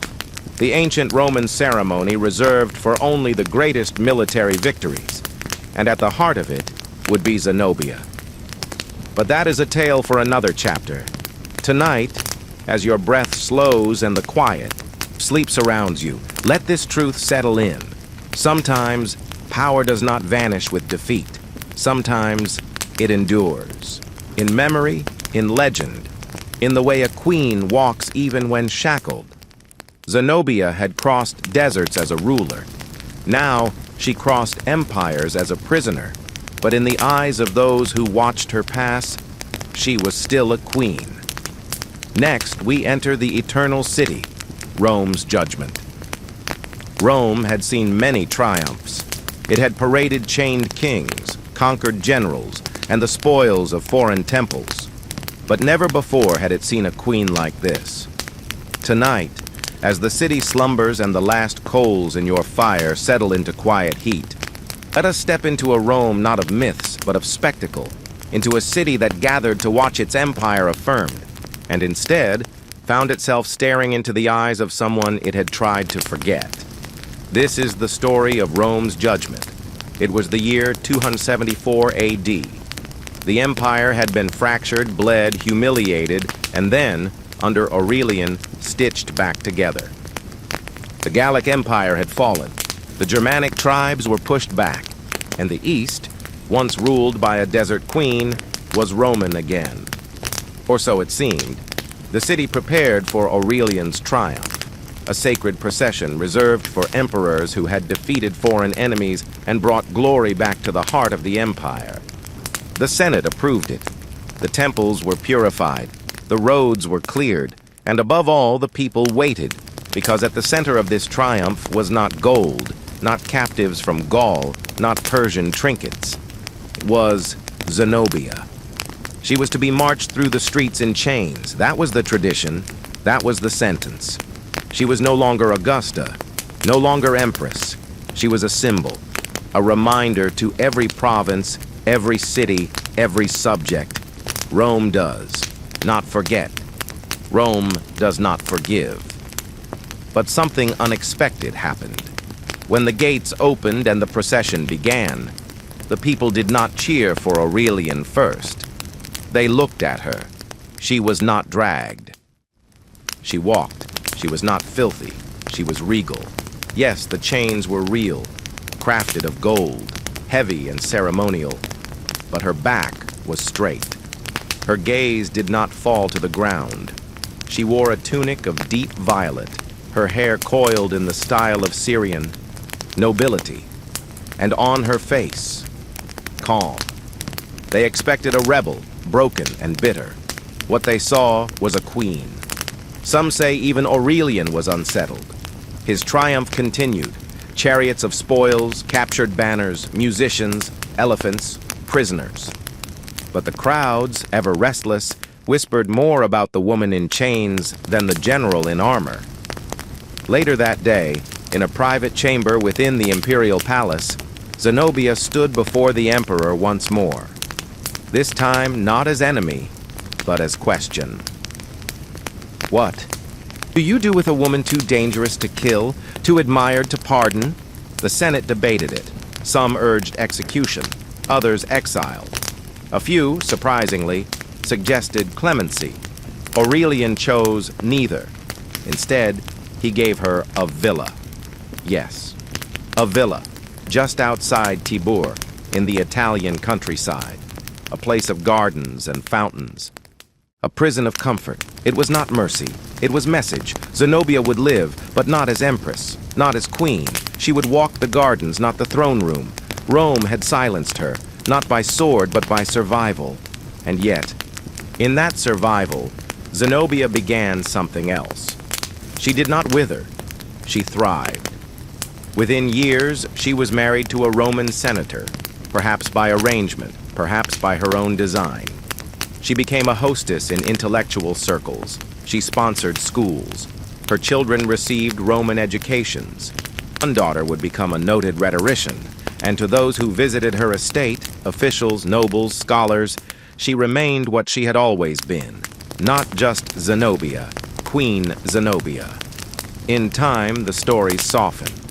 Some said Aurelian had respected her too much to harm her. Others whispered that she had charmed him into pity. Few even claimed she had won. Because while emperors changed and Rome cracked again in the years to follow, Zenobia endured. Not many prisoners of Rome can say the same. As your breathing slows and your thoughts drift towards sleep, let this truth wrap around you like a cloak. Sometimes judgment does not fall with a blade. Sometimes it takes the shape of silence, of memory, of a woman who stood unbowed while the world demanded she kneel. Zenobia had lost her crown, but not her dignity, not her story. Next, we step beyond the facts and into the mystery. Legends versus history. There are stories that end when the last sword is dropped, others when the crown is lost. But the greatest stories, the ones that linger in our breath long after the fire fades, never end. They transform. Tonight, as you lay between waking and dreaming, I ask you to come with me, not to a battlefield, not to a palace, but to a space in between what happened and what might have been. This is the story of Zenobia's legend. History tells us Zenobia was born in Palmyra, that she rose to power after her husband's death, that she ruled from the Euphrates to the Nile, that she defied Rome, was captured, and lived out her years in exile. History is confident in its chapters. But legends breathe. Long after Zenobia disappeared into the Italian countryside, her story did not vanish. It multiplied. In Syria, tales spread of her escape from Rome, that the woman marched in golden chains was a double, and the real Zenobia had returned to the desert to plot in secret. In Egypt, she was remembered not as a conqueror, but as a descendant of Cleopatra, the queen who had succeeded where Cleopatra failed. In Jewish folklore, she appeared as a wise ruler who protected the people from Roman persecution and granted sanctuary to wandering tribes. Even in Christian traditions, Zenobia emerged in strange places, sometimes as a pagan queen humbled by Rome's gods, other times as a secret convert who found peace in silence, and in Rome she became inconvenient. Official histories mention her less and less as time passed. Aurelian's scribes emphasized his victory, but not the queen herself. Because how do you frame a woman who defied an empire and still earned its respect? You erase her, but she would not be erased. In the centuries that followed, Zenobia became a canvas upon which every generation painted what it needed. To rebels, she was defiance. To scholars, she was intelligence. To feminists, centuries later, she became the woman who ruled like a man, and better. Poets sang of her, painters imagined her, writers shaped her life into operas, plays, novels. Voltaire wrote of her, Gibbon admired her. Historians argued over her ancestry, her motives, even her end. Some claimed she died in despair, others that she became a philosopher. A few held to the dream that she escaped, that she wrote again. The truth? Perhaps we will never know. What we do know is this. Zenobia ruled at a time when Rome was breaking. She did not cause that break. She revealed it. Her empire, brief though it was, showed the world that power could shift, that women could command armies, that cities in the sand could rival marble capitals, that greatness could rise from the edge of maps. And what of Palmyra? Long after Zenobia's fall, her city endured. Its temples stood tall for over 1,000 years. Travelers from the east and west wrote of its beauty, its golden light, its silent strength. But in the 21st century, war came again, and this time, the stones did not survive. Palmyra's ruins were torn apart, statues were smashed, columns fell, but Zenobia still stands.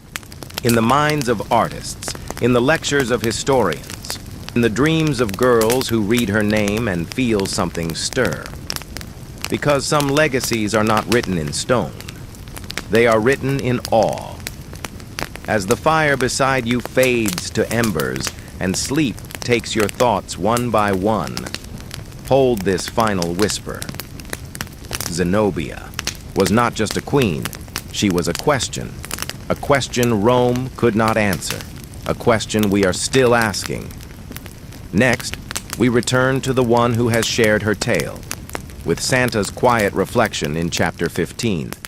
Santa's reflection, what remains. Of Zenobia, it's strange, isn't it, how some names stay with us, not because of what they conquered, but because of how they carried themselves when the world tried to forget them. Tonight, as the fire softens into glowing hush and the winter wind hums low, beneath your windowsill, I ask you to let go of the history books.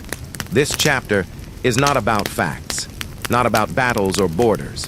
It's about something gentler, quieter, but no less enduring. This is what remains of Zenobia. I've told stories across thousands of years, stories of tyrants and saints, of blood and glory, of betrayals so cruel they echo through time.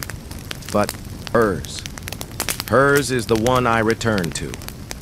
In the silence, in the snowfall, in the moments between midnight and morning, when even time seems to pause and listen, because Zenobia was never just a queen. She was a mirror. She was a choice. She was a question. The world wasn't ready to answer. Why her? Why does her name live on when others with greater empires have faded? Why does a queen who reigned for less than a decade haunt our memory more than emperors who held power for decades? I think it's because she lost with dignity, and she lived with grace. It is easy to romanticize those who fall in battle, wrapped in fire and legend. It's harder to look at the ones who continue, who rise from ashes not to fight again, but to endure, to exist beyond their failure, to live long enough to become memory. Zenobia did that. After all the conquests, all the proclamations, all the thunder of war, what did she have left? A villa? A garden? A name. But that name. Oh, that name. It rang louder than the legions who marched against her.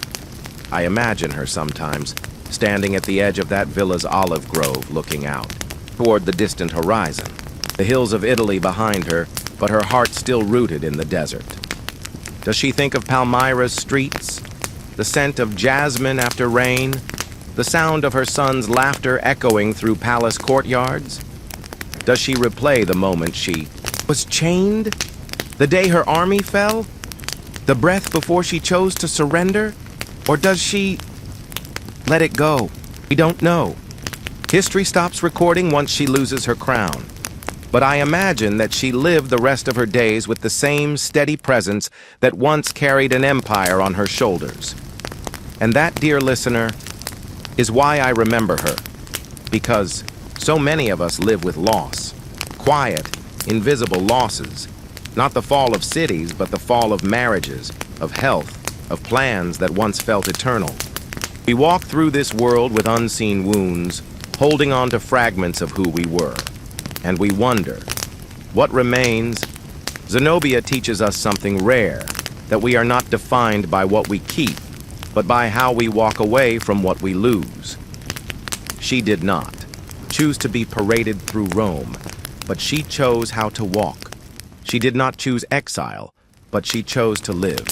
She was no longer queen, but she remained herself. And sometimes that is more powerful than any crown. You see, people often think courage is loud, but I've found it lives in the quiet.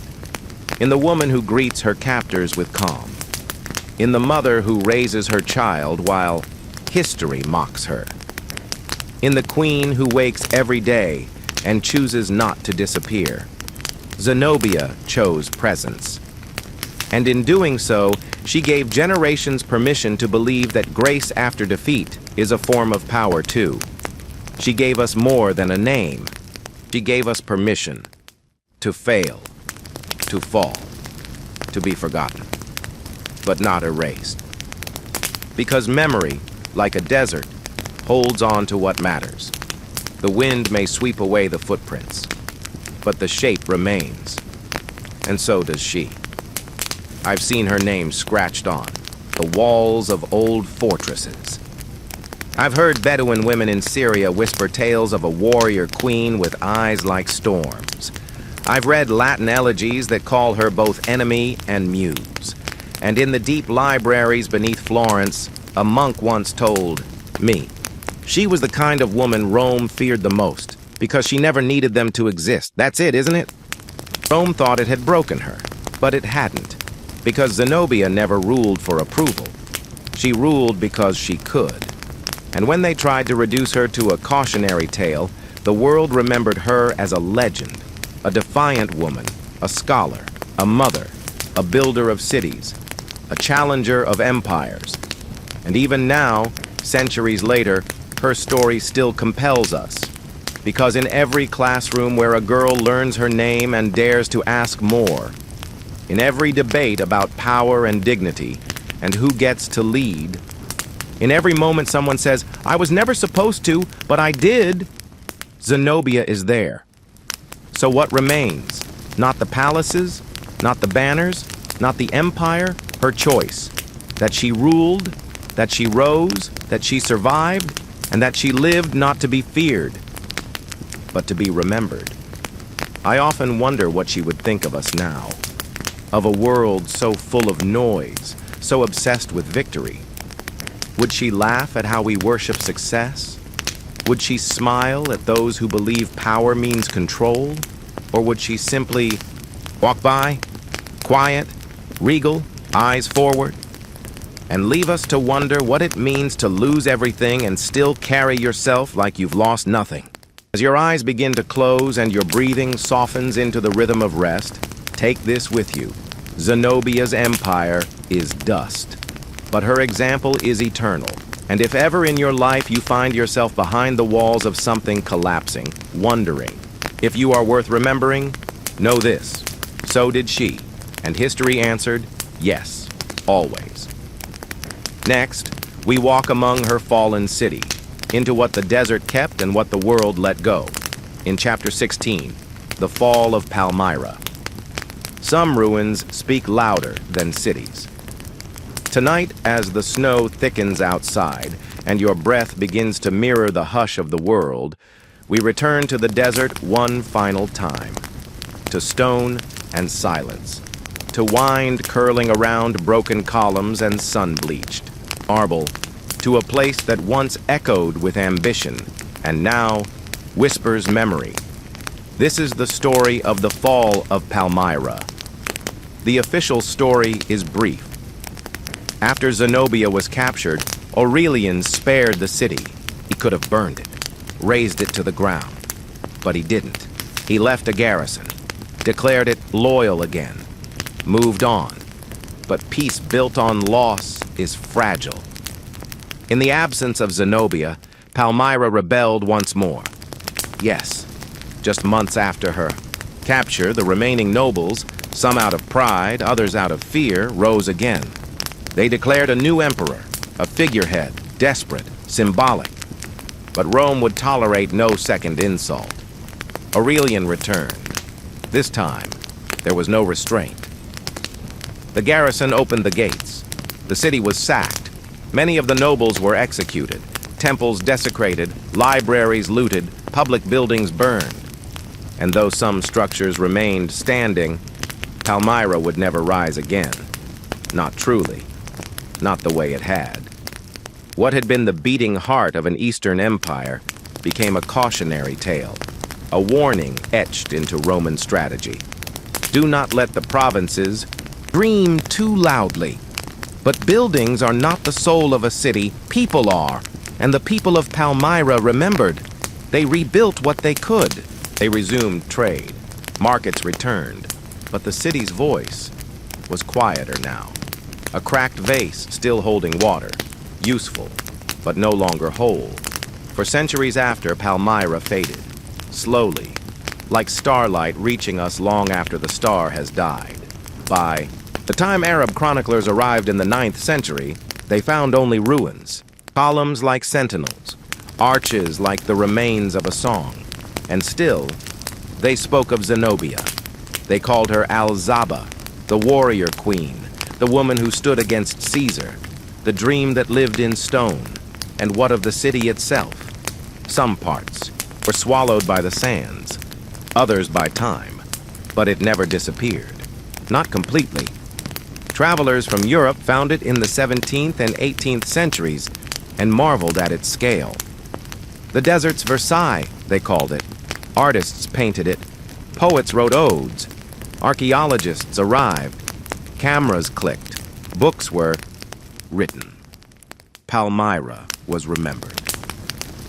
But still, the dust crept in. In the 21st century, war returned once again. Not Rome this time, but another kind of empire, modern, ruthless, blind to memory. Militants entered the ruins. They dynamited temples, smashed statues, beheaded scholars who tried to protect them. For a moment, the world watched in horror, and then the silence returned. As it always does, but the city, what it means, what it holds, was not destroyed. Because Palmyra is no longer just a place. It is a symbol of what can happen when forgotten peoples rise, of what can grow in the dust if allowed to breathe, of what a queen once built, not for herself, but for those who came after. I imagine her sometimes, Zenobia, standing at the gates of her city, long after death, long after time, watching what remains, not weeping, but remembering, not mourning, but listening, to the children still running between pillars, to the scholars who still translate her inscriptions, to the winds that carry her name across Syria, across Rome, across every corner of history where someone once whispered, "They told me I couldn't, and I did anyway." That is what remains of Palmyra. Not the gold, not the power, not even the stones, but the defiance, the dignity, the echo. Because sometimes the greatest gift a city can leave behind is not its architecture, but its audacity. To exist in the first place, to rise when no one expected it, to challenge what seemed immovable. Palmyra did all of that, and yes, it fell, but not into nothingness. It fell into legend, into memory, into this story, this one we have now shared. Night after night, word by word, heart to heart. So, dear listener, as your thoughts drift toward rest and your eyes begin to close, I leave you with this final reflection. Empires rise, empires fall, but the ones that matter are the ones that teach us how to remember. And so, we remember Palmyra, not for how it ended, but for how it dared to begin. Next, we begin the final stretch of this journey. Captured in chains, remembered in gold. Because though she wore shackles once, history has chosen to crown her again. They captured her in chains, but we remember her in gold. Tonight, as your eyes grow heavy and the fire breathes its final glow, we cross not into ruins or deserts, but into galleries, libraries, lecture halls, and whispered memories across centuries. Because this chapter belongs not to history, but to how we chose to remember it. This is the story of Zenobia, reborn. After her fall, Palmyra sank into silence. Rome faded. Time turned pages, but her name remained. It surfaced again in Renaissance manuscripts, where curious minds rediscovered ancient letters, coins, and chronicles. She was mentioned not as a cautionary tale, but as a wonder, a question, a spark. Voltaire called her a rare figure among the sands. Gibbon, chronicler of empire, said she combined the best of Roman virtue and Eastern elegance.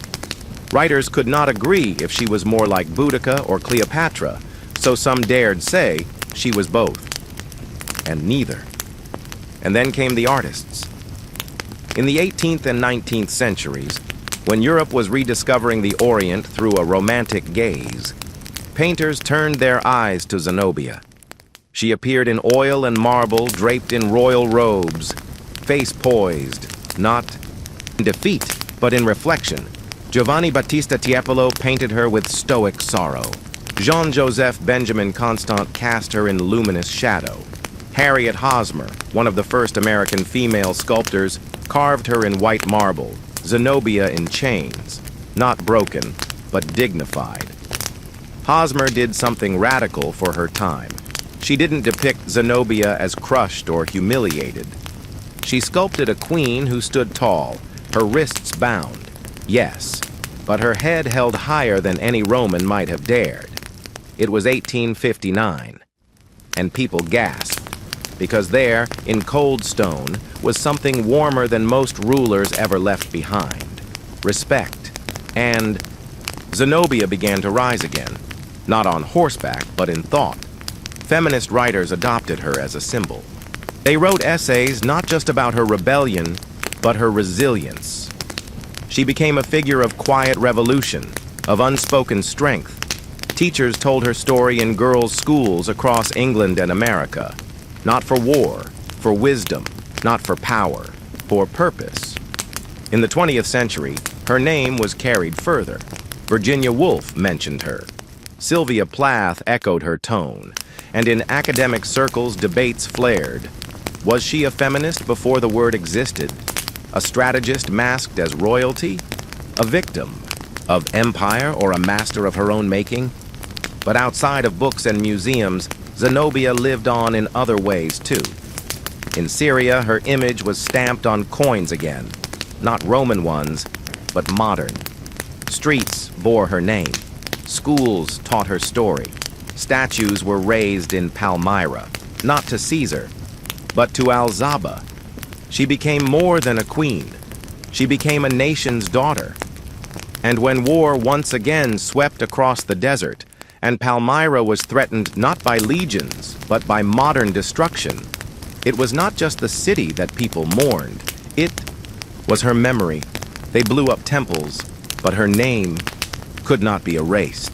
Because in every generation, Zenobia has reappeared, like water from a spring thought dry. In novels, in films, in operas, she is cast as a tragic heroine, a defiant rebel, a wise ruler, a mother, a scholar, a general. No one can quite define her, and maybe that's the point, because what truly survives time are not just people, but possibilities. Zenobia reminds us of the worlds that almost were. What if her empire had lasted? What if the East had not fallen back under Rome's control? What if women had ruled not behind curtains, but at the head of councils? These questions echo louder than most histories dare to ask. And now, in our time, her story matters more than ever. Because we still live in a world that punishes defiance, that underestimates the quiet, that asks the powerful to look a certain way and forgets those who don't. Zenobia challenges all of that. She tells us that grace can coexist with strength, that rebellion can be just, that losing doesn't mean forgetting, and that sometimes those who walk in chains are remembered more clearly than those who placed them there. As Santa, I have told thousands of stories, of kings and tyrants, of martyrs and miracles. But this one I whisper in every corner of the world where someone feels small, but refuses to shrink. Where someone stands in the ruins of a dream and still says, "I am not done." Where a voice trembles and still chooses to speak. Because that is Zenobia. And in remembering her, we remember something deep in ourselves. That even if the world does not give us a crown, even if it takes our city, our name, our power, we can choose how we walk. We can choose how we rise. And in the quiet, long after the fires burn out and the armies retreat, someone will remember us not in chains, but in gold. Next, we walk toward the final chapters of this journey. Chapter 18, The Desert Remembers, because the desert forgets nothing. Some places do not die. They are swallowed for a while, forgotten by maps, burned from books, but never truly gone. Because some places live in silence, not in marble, but in memory. And memory, dear listener, is the soil in which legends root. Tonight, as the fire fades into coals and the hush between heartbeats grows longer, we return, one last time, to the sands, to Palmyra, to the desert that remembers. They say deserts are empty, but they are wrong. The desert holds everything, every footprint ever left in its dust, every whisper spoken at twilight, every battle cry that echoed and was lost, every queen who dared rise from stone.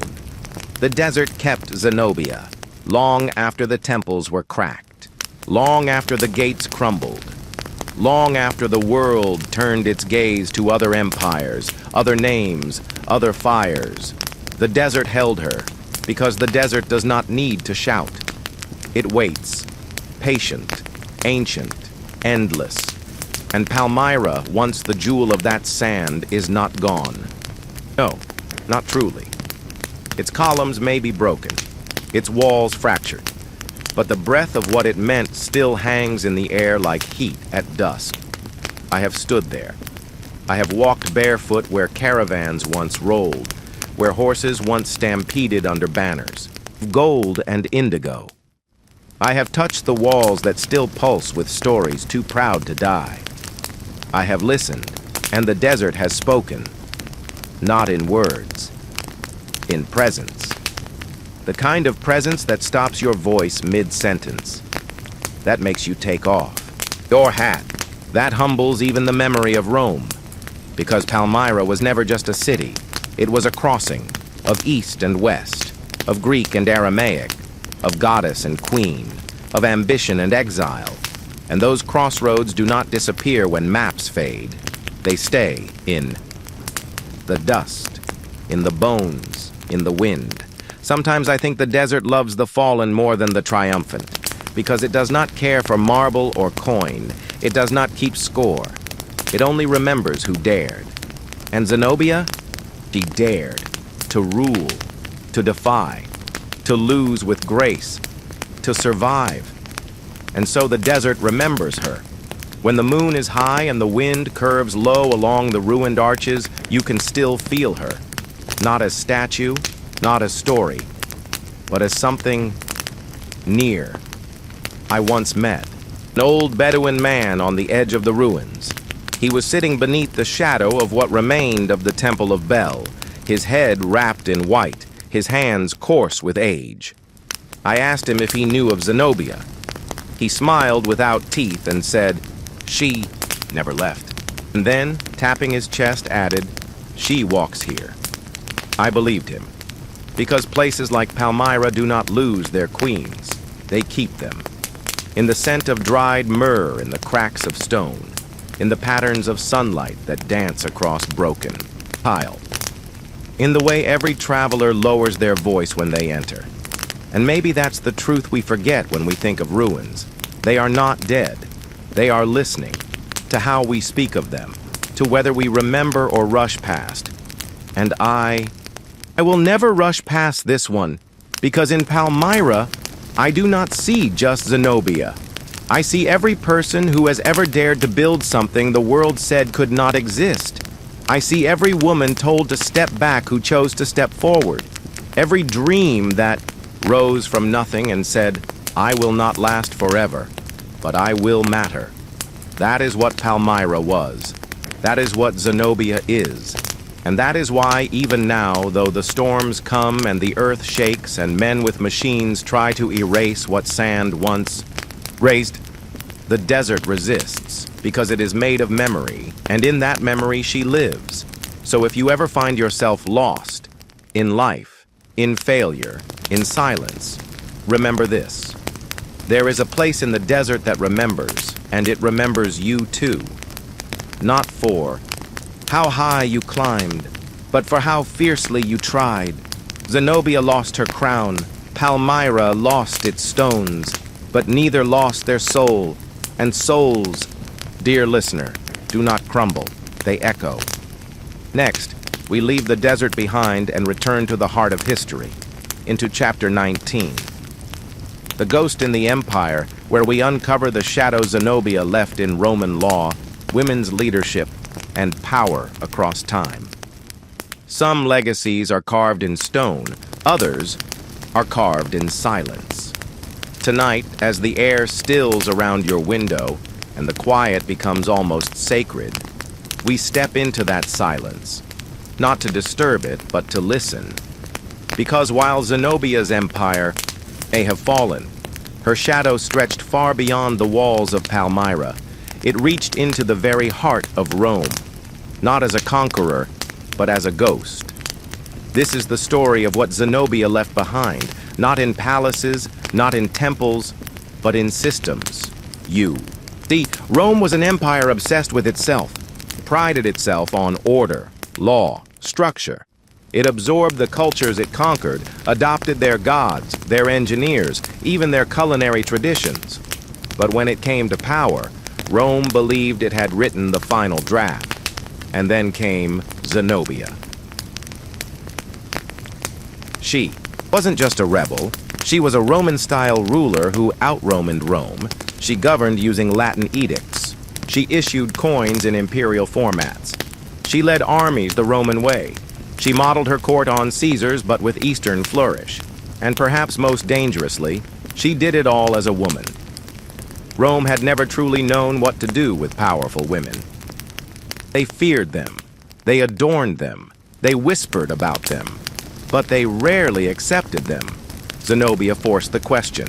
And after her fall, the empire tried to forget her. But forgetting is not the same as erasing. Because inside the Senate, behind closed temple doors, in the scrolls of law and imperial decrees, something had shifted. Records show a sudden increase in restrictions on female wealth and property rights in the eastern provinces after Zenobia's fall. A coincidence? Perhaps. Or perhaps Rome realized what it had allowed: a woman to amass enough influence, land, and legitimacy to declare herself equal. And so, they tightened their grip. In legal codes that followed, women of high birth in Syria and Egypt found themselves facing stricter inheritance laws, limitations on public office, and increased oversight by male guardians. Zenobia had become the model of what to fear, but even in fear, the system had to adapt. Rome's own military reforms under Aurelian, particularly the centralization of command and the reassignment of Eastern legions, reflected lessons learned from her uprising. The empire began to watch the provinces more closely, especially those with rising merchant classes and localized command. And within the imperial household itself, women were no longer just wives and ornaments. They were seen, cautiously, as potential players. Julia Domna, Helena, Pulcheria, powerful Roman and Byzantine women in the centuries that followed, operated in a world that had already been cracked open by Zenobia. They ruled from behind. Veils, through religion, through dynastic influence, but they ruled nonetheless. She had set the precedent. And outside the empire, she became myth. In Persian records, Zenobia appears not as a prisoner, but as a respected adversary. Some Eastern texts even claim she negotiated peace terms with Shapur's envoys before her fall, shaping how the East viewed female leadership, not as anomaly, but possibility. And in Christian doctrine, where once women were barely present in leadership, Zenobia's legend filtered through. She became a whispered icon, not canonized, but immortalized. A woman who ruled justly, lost gracefully, and lived humbly. Even centuries later, during the rise of the Byzantine Empire, Palmyra's structure and trade routes were revived under familiar formats. Coin designs, municipal governance, regional autonomy. Her ghost still moved through the empire like wind through old drapes. And then, there's the map. Look closely at the trade lines of the late Roman world, those that connected Antioch to Alexandria, Petra to Damascus. And you'll see something curious. They mirror Zenobia's empire. Even as Rome tried to pretend she was an accident, a revolt, a mistake, they couldn't stop using what she built, because her empire had not just been a rebellion, it had been functional. And deep down, Rome respected that, feared it, needed it. Centuries passed. Rome fell. New powers rose, but the echo remained. Even today, the idea of a woman ruling over East and West, speaking Latin and Aramaic, commanding troops and scholars, blending diplomacy with defiance, still feels radical. But Zenobia did it, and because she did, we now ask different questions about power, about memory, about who history chooses to center and who it tries to turn into a footnote. But she won't fit in the footnotes. She is there in the law. Rome rewrote to prevent another like her. She is there in the cautionary tales emperors told their heirs. She is there in the whispered names scholars mention in passing, afraid to give her too much credit and unable to give her less. Because you can conquer a city, but you cannot conquer the idea that someone like her was possible, and once possible, forever dangerous. So tonight, as you drift toward sleep, remember this. Zenobia was not erased from the empire.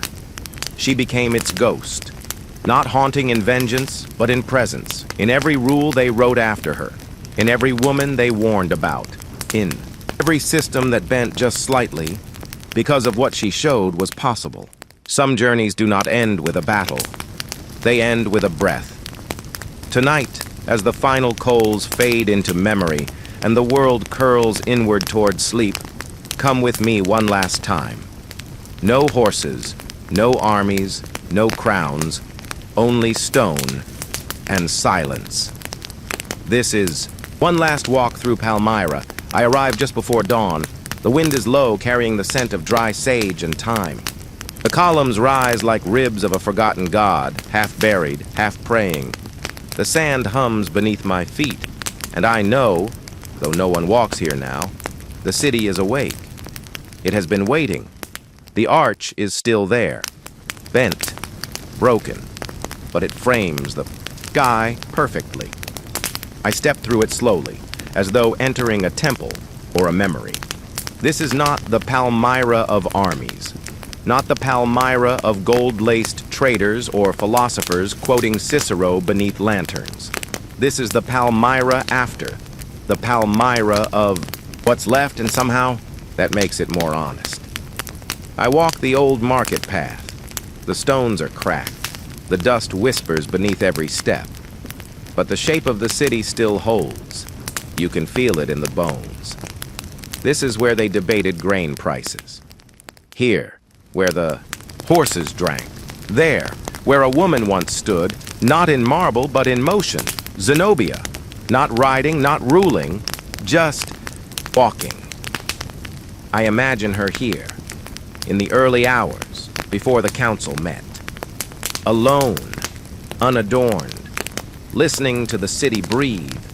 She would have heard the creak of shutters, the soft splash of water drawn from cisterns, the murmur of languages braided together, Greek, Aramaic, Latin, Nabatean. She would have felt what I feel now. Not power, not fear, but presence. Because that is what Palmyra gave her. And what she gave Palmyra, a moment, a possibility, a pulse. And even though the city fell, even though the world turned away, this moment remains. I reach the edge of the temple, square. The columns are taller here, and they cast long shadows even in early light. I place my hand on one. The stone is warm, not from sun, but from memory. This is where she may have stood the day Odaenathus died. This is where she declared her son king. This is where she became more than a regent, more than a widow, more than Rome allowed. This is where she became Zenobia, not the name in chains, the name in light. I close my eyes, and I see her, not young, not old, not triumphant, not fallen, just walking. As if time has no claim on her, as if history were something she allowed to follow, not something she chased. As if every story I've told, you these 20 nights has led to this quiet truth, that all power fades, but presence does not. She is here, in the cracks, in the wind, in the silence between stones. I stay until the sun crests the horizon. Its light touches every ruin softly, like a hand brushing a sleeping child's cheek. Palmyra glows, not brightly, not proudly, but faithfully. It is still here, and that is everything. Because cities do not need walls to endure, queens do not need crowns to matter, and stories do not need endings to be remembered. They need only one thing, to be walked once more. And so I walk, not away, but within the memory, within the lesson, within the gift she left us, not to rule, not to conquer, not to win, but to remember that we too are made of dust and defiance, that we too can rise, and even if we fall, even if all is taken, somewhere, somehow, someone may still walk the ruins of what we built, and know we were here. Zenobia was here, and though her voice no longer echoes through courts or campaigns, it echoes here. With me, with you, with all who choose to listen, not with ears but with heart. And so, as your breathing softens and the night completes its gentle reign, I say the only words left to say, thank you, Palmyra. Thank you, Zenobia. And thank you for walking with me. Good night.